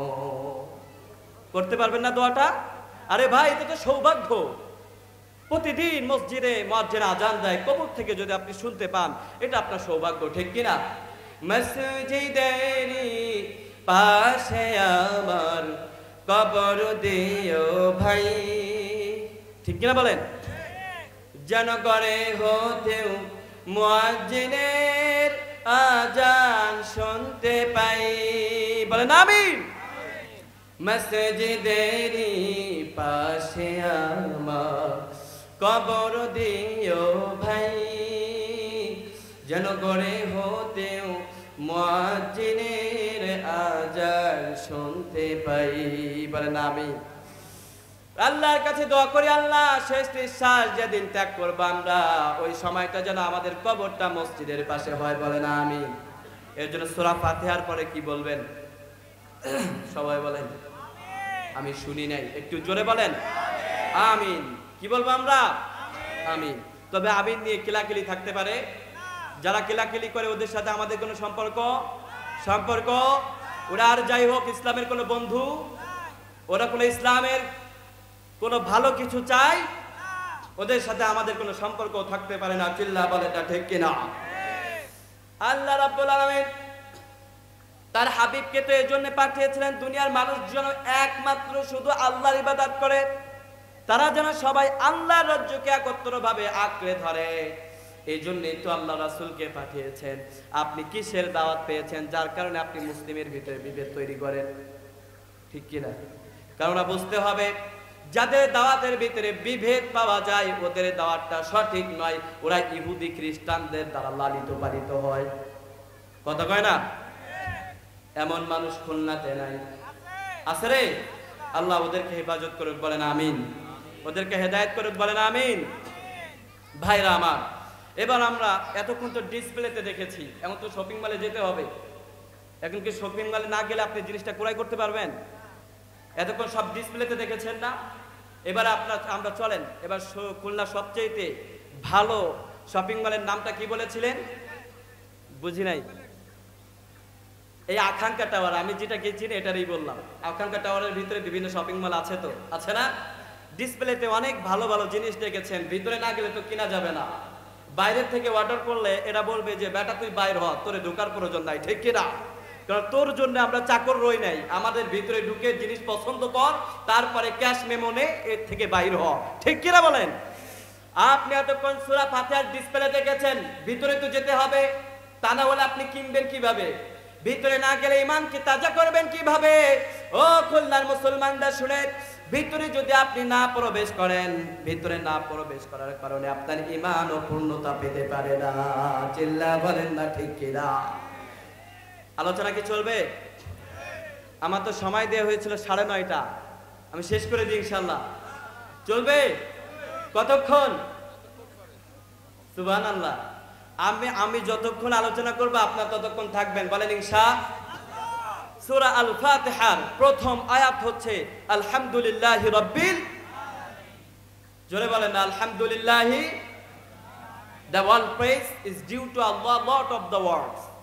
সকল প্রশংসা শুধুমাত্র আল্লাহর জন্য, যিনি সমস্ত সৃষ্টিকুলের রব। চিল্লা বলেন না আলহামদুলিল্লাহ। তাহলে প্রথম আমরা জানলাম সমস্ত সৃষ্টিকুলের রব যিনি, চিল্লা বলেন তিনি কে? আলহামদুলিল্লাহ। এবার আপনি শুধুমাত্র আলহামদুলিল্লাহকে এক্সাইট করেন, বাকি আছে রব্বিল আলামিন। আলামিনটাকে আপনি আলাদা করেন, মাঝখানে একটা শব্দ থাকে, ওই শব্দটা কি? রব। শব্দটা কি? এক সাইডে আপনি আলহামদুলিল্লাহ রাখলেন, আর এক পাত্রে রাখলেন আলামিন, মাঝখানে থাকছে রব। এবার রবের পরিচয়টা আপনাকে জানতে হবে। আলহামদুলিল্লাহ মানে হচ্ছে প্রশংসা। এতক্ষণ ধরে তো আপনি প্রশংসার কথা শুনলেন, কিন্তু রবের পরিচয় না নিয়ে বাসাতে গেলে ভেজাল আছে না নাই? রব কে তাহলে? আমাদের রব কে? আমাদের স্রষ্টা কে? একটু আওয়াজ দিয়ে বলে। আমাদের রব কে? From the non existent to the existent, যিনি অনস্তিত্ব থেকে কোনো বস্তুকে অস্তিত্ব দান করেন। ফ্রম দ্য এক্সিস্টেন্ট যিনি করেন তিনি হচ্ছেন রব। আর আমাদের তামাম বিশ্বের স্রষ্টা, অনস্তিত্ব থেকে পৃথিবীকে যিনি অস্তিত্ব দান করেছেন, খুলনার মুসলমানরা ওমর রাদিয়াল্লাহু তাআলা আনহুর মতো আওয়াজ দিয়ে বলেন তিনি কে? আরো জোরে বলেন তিনি কে? আল্লাহর পরিচয় জানতে হবে, বলেন ইনশাআল্লাহ। রব তাহলে কে? রবের পরিচয় জানতে রাজি আছেন? আল্লাহ রাব্বুল আলামিন সূরা আনআমের ভিতরে তার পরিচয় দিয়েছেন, এবং সূরা আল আনআমটা এমন একটি সূরা যেই সূরার সাথে প্রথম আয়াতের মিল আছে না নাই? সূরা আনআমের প্রথম আয়াত হচ্ছে আলহামদুলিল্লাহিল্লাযী خلق السماوات والأرض وجعل الظلمات والنور আর আসতে বলেন আল্লাহু আকবার। রাগ করেছেন? আল্লাহ রাব্বুল আলামিন বলেন আলহামদুলিল্লাহ, সমস্ত প্রশংসা তো তার। খলাকাস সামাওয়াতি ওয়াল আরদি, যিনি আসমান এবং জমিনকে সৃষ্টি করেছেন। প্রথমে এসেছে কিসের কথা? খলাকাস সামাওয়াত, যিনি আসমান সৃষ্টি করেছেন। প্রথম তত্ত্বটা হচ্ছে আসমান। তার মানে প্রথম জমিনটা, এই আজকে যে জায়গা আছে জমিনটা পূর্বে এই জায়গায় ছিল, কিন্তু আসমানটা ওইখানে ছিল না, আসমানটা জমিনের সাথে লাগানো ছিল। সুবহানাল্লাহ বলেন। এই জন্য শাব্দিক অর্থের মাধ্যমে আল্লাহ বিজ্ঞান শিখিয়েছেন। সুবহানাল্লাহ বলেন। আপনার সন্তানকে সায়েন্স শেখাতে চাইলে আগে কোরআন শেখাতে হবে। কি শেখাতে হবে? কোরআনের শাব্দিক অর্থের মাধ্যমে আল্লাহ বিজ্ঞান শিক্ষা দিচ্ছেন। আল্লাহ বলছেন খলাকাস সামাওয়াত, প্রথমে আল্লাহ আসমানকে বললেন, আসমান রে, আমার বান্দাদেরকে আমি পৃথিবীতে সৃষ্টি করতে চাই, আমার বান্দাদেরকে পৃথিবীতে পাঠাতে চাই। ও আসমান, তুমি যদি একত্র জমিনের সাথে লেপ্টে থাকো, রক্তপিণ্ডের মতো থাকো, যদি জমাটবদ্ধ থাকো, তাহলে আসমান রে, আমার বান্দারা এই জমিনের ভিতরে বসবাস করতে পারবে না। এজন্য আল্লাহ বললেন খলাকাস সামাওয়াত, আমি আল্লাহ আসমানকে বললাম, আসমান কই রে তুই, উঠে যাও পরে। সুবহানাল্লাহ বলেন। সাথে সাথে আল্লাহর কথার সাথে সাথে উঠে গিয়েছিল কি? আসমান। কি উঠে গিয়েছিল? হুকুমটা কার? এজন্য আমরা অনেক হুজুরের কাছ থেকে শুনেছি, আল্লাহ যদি বলেন কুন ফায়াকুন, তাহলে প্রত্যেকটা জিনিসটার আকৃতি ধারণ করে। শুনেছেন কিনা? আল্লাহ তাআলার এক হুকুমে সবকিছু ঠিক হয়ে যায়। আল্লাহর এক হুকুমে পুরো পৃথিবী ধূলিসাৎ হয়ে যাবে। চিল্লা বলেন না ঠিক কিনা? কিসের বড়াই, কিসের ক্ষমতা? কিচ্ছু না। আল্লাহ যদি এখন বলেন পৃথিবী ধ্বংস হয়ে যা, তোমার 14 গোষ্ঠীর ক্ষমতা নাই পৃথিবীকে টিকিয়ে রাখার। ঠিক কিনা বলেন? যদি টিকিয়ে রাখার ক্ষমতা থাকতো, ভূমিকম্প হলে সবাই দৌড় দিত না, বাড়িওয়ালাগুলো রেখে যেত। বাড়িওয়ালা বলতো এত টাকা দিয়ে বাড়ি তৈরি করেছি, ঘর থেকে বাইর হব কেন? ঠিক কিনা বলেন? কিন্তু ভূমিকম্পে মানুষের ক্ষমতা চলে না। ভূমিকম্পটা যিনি দেন তিনি কে? আল্লাহ আসমানকে বললেন, আসমান উঠে যাও। আসমান উপরে উঠে গেল। খলাকাস সামাওয়াতি ওয়াল আরদি, এবার জমিনের প্রসঙ্গ এনেছেন কে? আওয়াজ দিয়ে বলেন। ওয়াল আরদা, জমিনকে আল্লাহ তাআলা বলেন, জমিন রে, তোর নিচে যে লাভা আছে ও আগ্নেয়গিরি আছে, এগুলো যদি প্রকাশিত হয়, আমার বান্দার বেঁচে থাকা তো দূরে থাক, ওদের কোনো অস্তিত্বই পৃথিবীতে খুঁজে পাওয়া যাবে না। বলেন আল্লাহু আকবার। এজন্য আমাদের এই পৃথিবীতে, এই ব্রহ্মাণ্ডে কিছু কিছু দেশ আছে। আইসল্যান্ড নামক একটা দেশ আছে, দেখবেন কিছুদিন গেলেই ওদের আগ্নেয়গিরির লাভার উত্তাপের কারণে বিশাল একটা অঞ্চল শেষ হয়ে গিয়েছে। অস্ট্রেলিয়ার দাবানলে, এই বন ফরেস্টে তাদের দাবানলে, অর্থাৎ আগুনের লাভার কারণে বন পুড়ে ছাই হয়ে যায়, কিন্তু এই আগুনটা দুনিয়ার কেউ লাগায় না, জমিন পুড়ে আগুন বের হয়ে যায়। এই ক্ষমতা কার? খুলনার মুসলমান আওয়াজ দিয়ে বলেন কার? আল্লাহ রাব্বুল আলামিন বললেন, আমি আল্লাহ জমিনের মধ্যে যখন আগুন ছিল, পানিও ছিল, জমিনের ভিতরে আমার বান্দারা বসবাস করতে পারতো না। মাটি নামক একটা বৃক্ষ দিয়ে, মাটি নামক একটা আমার সৃষ্টি দিয়ে আমি মাটিকে বললাম, ও মাটি রে, তোকে আমি আল্লাহ সৃষ্টি করেছি। মাটি, আমার বান্দারা বিছানা বিছিয়ে যেমন ভাবে বসে, এই যে আপনারা বসেছেন, পায়ের নিচে খেয়াল করেন কি দেয়া আছে? কার্পেট দেয়া আছে না নাই? কার্পেট যদি না থাকতো আপনারা কি বসতে পারতেন নাকি?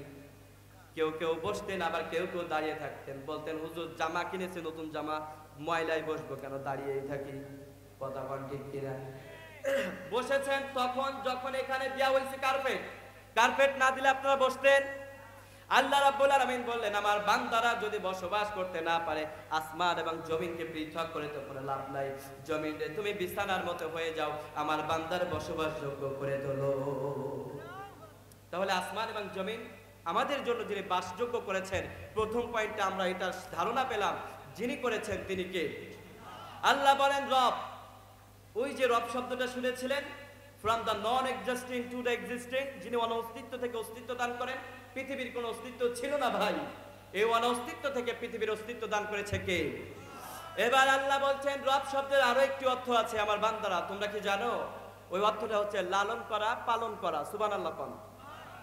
আচ্ছা, এবার আমি আপনাদের কাছে প্রশ্ন করলে আপনারা জবাব দিতে পারবেন না? এই পৃথিবীতে আল্লাহ তাআলা মানুষ সৃষ্টি করেছেন 3টি উপায়ে। চিল্লায় বলেন না কয়টা উপায়ে? একটা উপায় আল্লাহ তাআলা সূরা আনআমের ভিতরে শেয়ার করেছেন আমাদের কাছে। আল্লাহ রাব্বুল আলামিন বলছেন, হুয়াল্লাযী খালাকাকুম মিন তিন সুম্মা কাদা আজালা। চিল্লা বলেন আল্লাহু আকবার। আল্লাহ রাব্বুল আলামিন বললেন, ও আমার বান্দারে, এই পৃথিবীতে প্রথম আমি রব্বুল আলামিন মানুষ সৃষ্টি করলাম মাটির একবারে নির্যাস থেকে মানুষ সৃষ্টি করেছি। তার মানে যে মাটির উপরে বসে আছেন এই মাটি না, মাটির একটা নির্যাস আছে, এটা শুধুমাত্র আল্লাহ তাআলাই ভালো জানেন। আল্লাহ বলছেন খলাকাকুম মিন তিন, ওই মাটির নির্যাস থেকে প্রথমে সাইয়্যিদিনা আদম আলাইহিস সালামকে সৃষ্টি করলাম। এরপরে আল্লাহ বললেন এই পৃথিবীতে আরো একটা মানুষ সৃষ্টি করেছিলাম, যার মা ছিল পিতা ছিল না, নাম কি? সাইয়্যিদিনা ঈসা আলাইহিস সালাম, যার ফ্যামিলির কারণে গোটা ফ্যামিলিটাকেই কোরআনের অন্তর্ভুক্ত করে দিয়েছেন। চিল্লা বলেন সুবহানাল্লাহ। মায়ের নাম এসেছে, ছেলের নাম আছে না নাই? যার মা ছিল বাবা ছিল না, আল্লাহ বলছেন বান্দা এটাও একটা আমি আল্লাহর সৃষ্টির নিদর্শন। 3 নম্বরে আল্লাহ মানুষ সৃষ্টি করেছেন একটা উপায়ে, যেটা আপনি আমি আমরা সবাই আসি। খলাকাল ইনসানা মিন আলাক, মায়ের জরায়ু থেকে আমাদেরকে সৃষ্টি করেন কে? কখনো কল্পনা করেছেন একটা সময় আপনি আমি আমরা সবাই এখানে যারা আছি মায়ের জরায়ুতে একটা নাপাক পানির ফোঁটা হিসেবে পরিচয় ছিল, কিন্তু ওই পরিচয়টা আপনার মায়ের কাছে ছিল না, আপনার নেতার কাছে ছিল না, আপনার নেত্রীর কাছে ছিল না, ওই পরিচয়টা ছিল যার কাছে। চিল্লা বলেন না তিনি কে? ওই দিন আল্লাহ চাইলে আল্লাহ জানতেন যে তুমি বান্দা, তুমি আব্দুল করিম নাম নিয়েছো, আল্লাহর নামের নাম দিয়েছো আব্দুল করিম, আল্লাহর গোলাম, কিন্তু দুনিয়াতে যে আমি আল্লাহর বিরোধিতা করবা এটা আমি আল্লাহ জানতাম। আমি আল্লাহ চাইলেই তোরে দুনিয়ার থেকে ওই দিনেই খালাস করে দিতাম, কিন্তু আমি আল্লাহ দেই নাই, তোরে একটা বিবেক দিয়েছি। চিল্লা বলেন ঠিক কিনা? তোমার তো পাগল বানাই নাই। জমির ভিতরে কেউ যদি বাঁশ দেওয়ার চেষ্টা করত, জমির আলটা 1 থেকে 1 ইঞ্চি কেউ যদি সরাতো, তখন তো বাঁশটা নিয়ে আগে ওর মাথায় বাড়ি দিতা। এটা যদি বুঝতে পারো বান্দা আমি আল্লাহর ইবাদত কেমন করে করতে হয়, আমি আল্লাহর পরিচয় কেমন করে পাওয়া যায়, এটা কেন জানো নাই? ঠিক কিনা বলেন? এই ডাকাতগুলোরে কিয়ামতের ময়দানে ধরবেন যিনি, চিল্লা বলেন না তিনি কে? সেদিন মাপ পাওয়া যাবে না? সেদিন বলবেন আমার ক্ষমতা ছিল বেশি, টাকা ছিল বেশি, এলাকায় আমার 10টা বিল্ডিং ছিল, আমি কোনো রকমে পার পাইতে পারবো? সম্ভব? সম্ভব?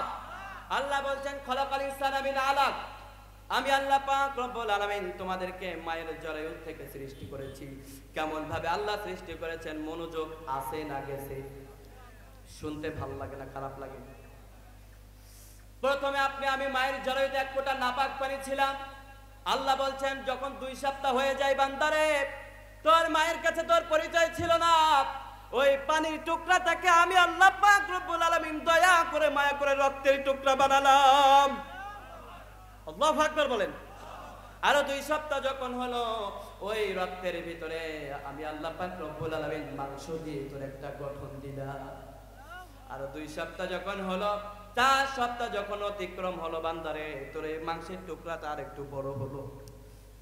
আরো কিছু সপ্তাহ যাওয়ার পরে ও বান্দারে তোর এই মাংসের টুকরাটা যদি বড় হইতে থাকে, ওইটা টিউমার বলে ডাক্তার বলে দেবে ওটা টিউমার হইছে, ওটা অপারেশন করে বাইর করে ফেলে দিতে হবে। বান্দারে ওটা টিউমার যেন না হয়, এজন্য আমি আল্লাহ পাক রব্বুল আলামিন দয়া করে মায়া করে ওই মাংসের টুকরার ভিতরে শিরা উপশিরা দিয়ে তোরে ধন্য করলাম। আরো যখন 3 সপ্তাহ হলো আপনার বয়স মায়ের জরায়ুতে, তখন আপনি মা জানেন আপনার পরিচয়, মা জানতো না আপনি পেটে আছেন, কিন্তু জানতেন যিনি তিনি কে? আল্লাহ ওই যে বলেছেন আলহামদুলিল্লাহি রাব্বিল আলামিন, রব হচ্ছেন তিনি যিনি লালন করেন পালন করেন, রব হচ্ছেন তিনি যিনি অস্তিত্ব থেকে অস্তিত্ব দান করেন। আপনার অস্তিত্ব মায়ের গর্ভের ভিতরে তখন ছিল নাকি? কথা কন না কেন? ছিল। আপনার নাম দেওয়া হয়েছিল যে আপনি জন্মের পরে আপনার আব্দুল করিম, আমার পেটে যে পানির টুকরাটা জমা হয়েছে এটার নাম আব্দুল করিম, সেদিন নাম রেখেছিল? কোনো পরিচয় ছিল না, আমার পরিচয় ছিল না। সেদিন আমাদের এই নিকৃষ্ট পানির ফোঁটা হিসেবে আল্লাহর কাছে পরিচয় ছিল, ঠিক কিনা? ওই পানির টুকরাটাকে আরো কিছুদিন যাওয়ার পরে আল্লাহ রাব্বুল আলামিন দয়া করে মায়া করে ওই মাংসের টুকরার ভিতরে আল্লাহ পাক রব্বুল আলামিন স্কেলিটন দিলেন। কি দিলেন? স্কেলিটন হচ্ছে কঙ্কাল দিয়ে আল্লাহ পাক রব্বুল আলামিন মাংসের টুকরাটা রেখে শক্ত করে দিলেন। কেননা যখন দিন বাড়তে থাকে মাও বুঝতে পারে আমার পেটের ভিতরে কিছু আছে, ঠিক কিনা? তখন মা শুইতেও পারে ঘুমাইতেও পারে। মাংসের টুকরাটা যদি বড় হয় ওর ভিতরে সেরাও দিয়েছি আমি আল্লাহ, হাড় দেই নাই। ওই মাংসের টুকরাটা বড় হওয়ার কারণে বান্দারে তোর মা যদি এপাশ থেকে ওপাশ শুয়ে পড়ে, তাহলে ওই মাংসের টুকরার ভিতরে সেরা উপসেরাগুলো উল্টা পাল্টা হয়ে তোর অস্তিত্ব বিলীন হয়ে ওই দিনে ওয়াশরুমের সাথে বাথরুমে তুই পড়ে যেতি। আল্লাহু আকবার। কখনো এভাবে ভেবেছেন? কখনো কল্পনা করেছেন কিভাবে আল্লাহ তাআলা মায়ের জরায়ুতে আপনাকে কিভাবে সৃষ্টি করেছে? কিন্তু দুনিয়াতে এসে আল্লাহর বিরোধিতা করতে আমরা দ্বিধাবোধ করি না। এমন মানুষ খুলনাতে একজনও নাই। আছে? আছে? আল্লাহ হেফাজত করুন, বলেন আমিন।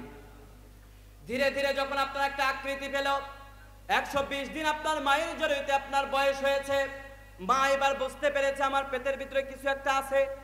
মা বলেছে, স্বামী, প্রাণের স্বামী রে, তোমার সাথে এতদিন থেকেছি, পড়েছি, তোমার সাথে চলেছি, একই সাথে ঘুমাইছি, কত সুখ দুঃখের কথা আমি শেয়ার করেছি স্বামী। আমার মনে হচ্ছে আমার পেটের ভিতরে কিছু মনে হয় একটা আছে, চলো তো ডাক্তারের কাছে নিয়ে যাও। ওই দিন আপনার মা আপনাকে যখন হসপিটালে নিয়ে যায়, আপনাকে কোলে নিয়ে, কিন্তু মা জানতো না আপনি তখন পেটের ভিতরে আছেন। মা তখন 120 দিন পরে পরীক্ষা করে, ওই যে পরীক্ষা করে পেটের ভিতরে মেয়ে না ছেলে, ওই পরীক্ষাটার নাম কি? আল্ট্রাসাউন্ড। আল্ট্রাসাউন্ড করার পরে সে জানতে পারে যে আপনার একটা অস্তিত্ব আছে সেখানে। ধীরে ধীরে আপনার মায়ের নিঃশ্বাস প্রশ্বাস দিয়ে আল্লাহ তাআলা আপনার নিঃশ্বাস প্রশ্বাস চালু করে দেন, বলেন আল্লাহু আকবার। ওই নিঃশ্বাস প্রশ্বাস এখনো আছে না নাই? আল্লাহ চাইলে বন্ধ করে দিতে পারেন নাকি পারে না? নিঃশ্বাস যদি বন্ধ হয়ে যায় আপনার আর পরিচয় থাকবে? আপনি এলাকার চেয়ারম্যান হতে পারেন, মেম্বার হতে পারেন, আপনি মাহফিলের প্রধান অতিথি হতে পারেন, সভাপতি হতে পারেন, আমি হুজুর আমি হতে পারি, আপনি শ্রোতা আপনি হতে পারেন। ভাইরা আমার, বুকে হাত দিয়ে বলেন তো, আল্লাহ যদি এখন বলে তোর এক মুহূর্তে, এই মুহূর্তে তোর অক্সিজেনটা আমি কেড়ে নিব, নিঃশ্বাস প্রশ্বাস সচল রাখবো না, আপনার 14 গোষ্ঠীর ক্ষমতা আছে নাকি অক্সিজেন দিয়ে আপনারে বাঁচাই রাখবে? নিঃশ্বাসে নিঃশ্বাসে আমাদের নিয়ামত দিয়ে ভরপুর করেছেন কে? আরো আওয়াজ দিয়ে বলেন কে? নিঃশ্বাসে নিঃশ্বাসে নিয়ামত পাই আমি, বিশ্বাসে তাই আমি না দেখে তোমায় বাড়ি। আল্লাহরে দেখেছেন কখনো? কখনো দেখেছেন?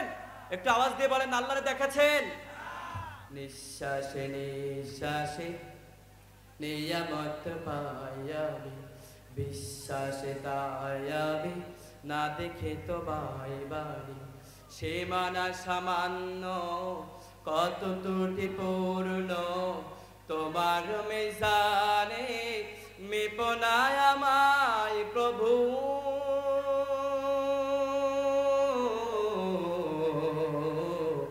গোপনে ক্ষমা করে দিও আমায়, গোপনে ক্ষমা করে দিও আমায়, বলেন আমিন। আল্লাহ যদি শেষ বিচারের দিনে আমাদের ধরে, বলে তো আল্লাহর কাছে সেদিন আপনি জবাব দিতে পারবেন? সুযোগ আছে আপনার? 9:45। আচ্ছা, 9:45 পর্যন্ত আলোচনা চলবে আমার, ইনশাআল্লাহ। বলেন আপনারা আলোচনা শুনবেন তো? ভাইরা আমার, মনে রাখবেন, আল্লাহ যদি আপনার নিঃশ্বাসকে বন্ধ করে দেন, আপনার 14 গোষ্ঠী মিলেও আপনার নিঃশ্বাসটা সচল করতে পারবে না। কারণ নিঃশ্বাস প্রশ্বাসের যিনি মালিক, চিল্লা বলেন না তিনি কে? এবার ওই যে আপনার মা পরীক্ষা করে দেখলো আপনি ছেলে না মেয়ে, মনে আছে? পরীক্ষা করতে যাওয়ার পরে মা জানতে পেরেছে তার মায়ের গর্ভের ভিতরে একটা মেয়ে আসছে। আগেও 2টা হয়েছে, এখন হয়েছে একটা। এবার স্বামী তখন শর্ত দিছে, বেটি শুন, এতদিন তোর সাথে আমার অনেক ভালোবাসা ছিল, লেনা দেনা ছিল, পাওয়া দেওয়া ছিল, কিন্তু আজকের পর থেকে তুই আমার বাড়িতে থাকবি না, তোর সাথেও আমার কোনো সম্পর্ক নাই। এমন জালিম স্বামী খুলনাতে একটাও খুঁজে পাওয়া যায় না। খুলনায় তো ভালো মানুষ আছে, খুলনাতে আছে এমন মানুষ? আচ্ছা বলেন তো, ছেলে দেন মেয়ে দেন যিনি, তিনি কে? কোরআনের ভিতরে সম্পর্কে আয়াত আছে না নাই? তবে আপনি যদি স্বামী হিসেবে নিজের স্ত্রীর উপরে এই দায়বদ্ধতার দায়টা চাপিয়ে দেন, মনে রাখবেন আপনি আর যাই করেন না কেন, আপনি আপনার স্ত্রীকে আল্লাহর জায়গায় স্থাপন করেছেন, আল্লাহর সাথে শিরিক করেছেন। আপনি স্বামী হইতে পারেন ভালো, নামাজ পড়েন 5 ওয়াক্ত, ওই যে শিরিক করার কারণে আল্লাহ পাক রব্বুল আলামিন আপনাকে জান্নাত হারাম করে দিবে। ঠিক কিনা বলেন? তাহলে ছেলে এবং মেয়ে যিনি দেন তিনি কে? এই কথাগুলো কোরআনে আছে না নাই? আল্লাহ রাব্বুল আলামিন বলেন লিল্লাহি মুলকুস সামাওয়াতি ওয়াল আরদি ইয়াখলুকু মান ইয়াশা ওয়া ইয়াহাবু লিমান ইয়াশাউ যুকুর। আস্তে বলেন আল্লাহু আকবার। আল্লাহ রাব্বুল আলামিন বলেন লিল্লাহি মুলকুস সামাওয়াতি ওয়াল আরদি, ও আমার বান্দারে আসমান এবং জমিনের মধ্যে যা কিছু আছে সবটার মালিক কে? তার মানে আপনি আমি আসমানের বাইরে, আপনার স্ত্রী আসমানের বাইরে। তাহলে স্ত্রী রেখে আপনি কেমনে কোন তোর যদি আরেকটা মেয়ে হয় তোরে তালাক দিমু? তার মানে আপনি আল্লাহর জায়গাতে আপনার স্ত্রীর দাঁড় করাইছেন, আর আল্লাহর জায়গায় স্ত্রীর দাঁড় করানো মানে আপনি আল্লাহর সাথে সরাসরি শিরিক করেছেন। আপনি আপনার স্ত্রীকে বানিয়েছেন তুই আমার ছেলে দেওয়ার মালিক, তুই আমার মেয়ে দেওয়ার মালিক। এমন স্বামী আপনাদের তল্লাটে একজনও খুঁজে পাওয়া যায় না।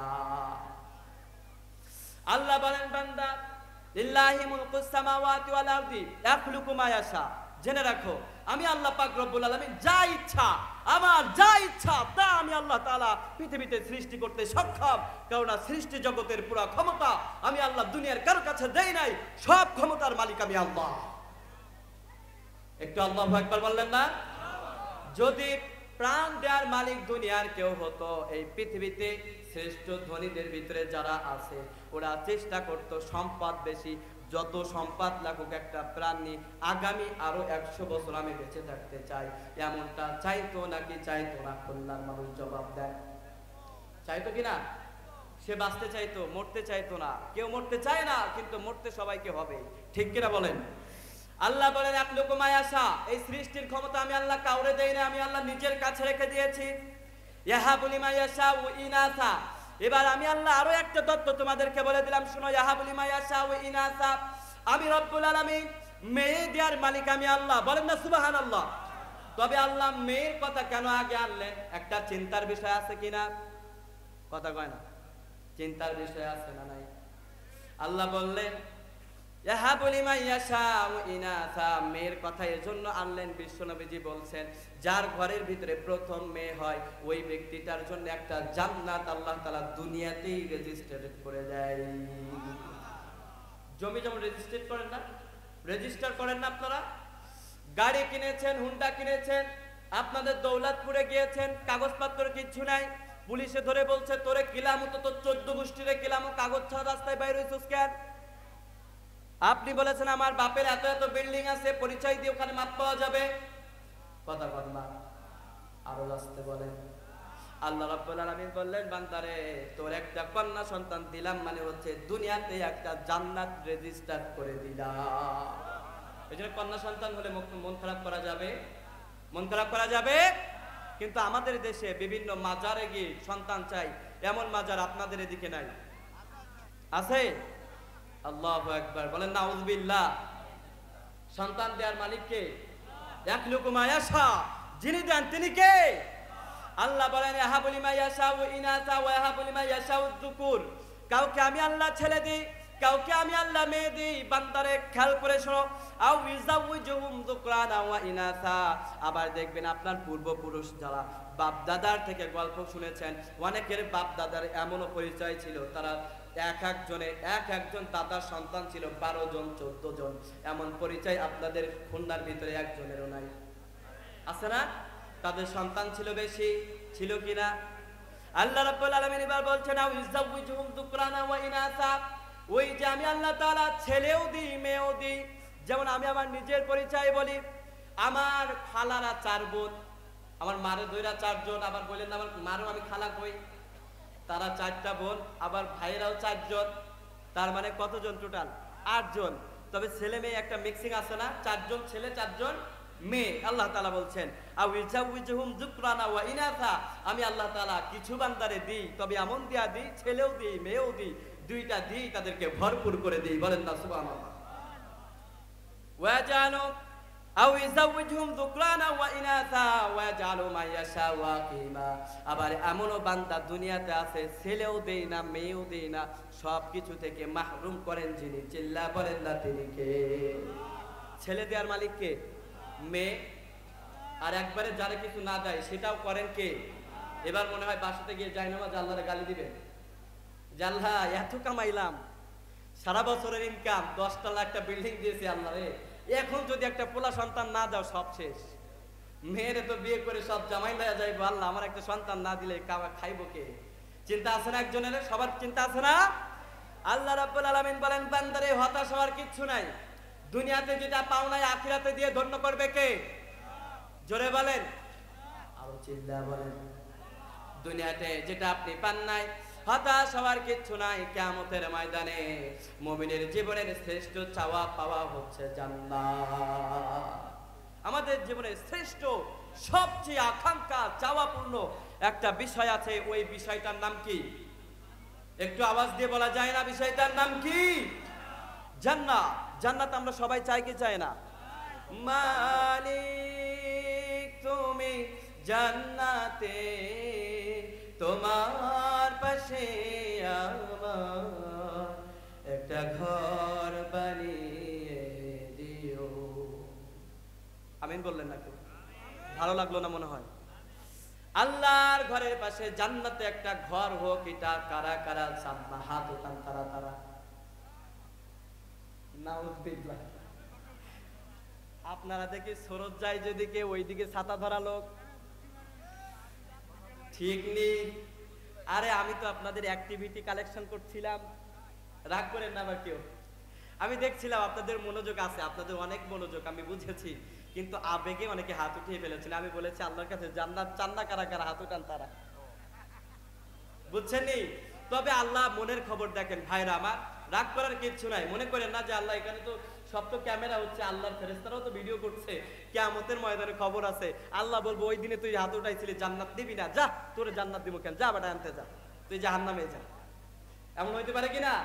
কিন্তু আল্লাহ বলছেন বান্দারে তোর মুখের কথা আমি দেখি না, তোর হৃদয়ে যেটা আছে ওটা দেখেন কে?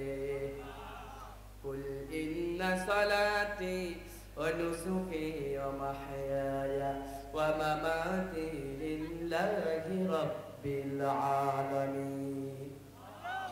আওয়াজ করে আল্লাহু আকবার। রব্বুল আলামিন বলেন বান্দারে তুমি অন্তরে যেটা করো, যেটা ভাবো, এটা করার আগে, এটা বাস্তবায়ন করার আগে অন্তরে যেটা ভেবেছো এটাই আমি আল্লাহ কবুল করে নিই। সুবহানাল্লাহ বলতে ইচ্ছে করলো না কারণ। এবারে দেখেন আল্লাহ বলছেন যে কথা বলছিলাম, ওয়া জালু মা ইয়াশাউ আকিমা ইন্নাহু আলিমুন কাদির। ছেলেও দি মেয়েও দি, আবার যারে দেই না বান্দারে হতাশ হওয়ার কিচ্ছু নাই।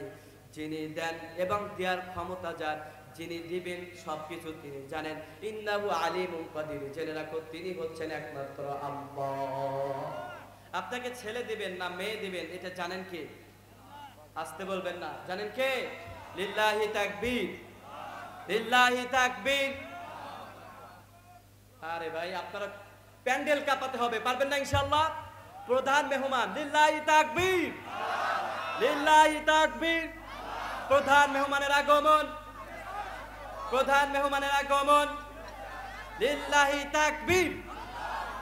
আমাদের প্রধান মেহমান উনি ভারত থেকে এসেছেন, সুদূর ভারত থেকে। আপনার ধৈর্য সহকারে তার কথা শুনবেন না ইনশাআল্লাহ? সবাই বলেন ইনশাআল্লাহ। আল্লাহ তাআলা আমাদের ধৈর্য সহকারে, আমাদের প্রধান মেহমান উনি অনেক জ্ঞানী মানুষ, ওনার কাছ থেকে ধৈর্য সহকারে কোরআনের কথাগুলো শোনার আমাদের তৌফিক দেন। আমরা সবাই বলছি আমিন। এবং আমি এটা বলে আমার আলোচনা শেষ করছি, যেহেতু প্রধান অতিথি আসার পরে আমার আলোচনা করাটাও বেয়াদবি। আমাকে সময় দিয়ে হয়েছিল 9:30, আমি সময় নিয়েছি একটু বেশি হয়ে গিয়েছে মনে হয়, সেটাও কমিটিরাই দিয়েছে। আপনাকেও রাগ করেছেন? আমি আপনাদের খুলনার সন্তান, আমার গ্রাম হচ্ছে সাতক্ষীরা। সাতক্ষীরা আপনারা চিনেন তো? এই খুলনাতে আমার ভাবিদের বাসা, তার মানে আমি আপনাদের আত্মীয়। আপনারা আমার জন্য দোয়া করতে পারবেন না ইনশাআল্লাহ?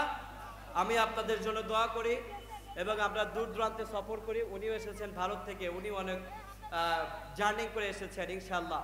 আমি চাই আপনার ধৈর্য সহকারে শেষ পর্যন্ত শুনবেন, বলেন ইনশাআল্লাহ। এবং আজকের কথা যতগুলো শুনেছেন আপনারা কেউ রাগ করেছেন? আল্লাহ আমাদের কোরআনের ভালোবাসা দিয়ে আখিরাতে কোরআন নিয়ে যেন উঠতে পারি, আল্লাহ যেন তৌফিক দেয়, বলেন আমিন। এবং আবারও যেন আল্লাহ আমাদেরকে দেখা করায় কোরআনের মজলিসে, কোরআনের ময়দানে, আল্লাহ তুমি তৌফিক দাও, বলেন আমিন। আখির দাওয়ানা আলহামদুলিল্লাহি রাব্বিল আলামিন। আসসালামু আলাইকুম ওয়া রাহমাতুল্লাহি ওয়া বারাকাতুহু।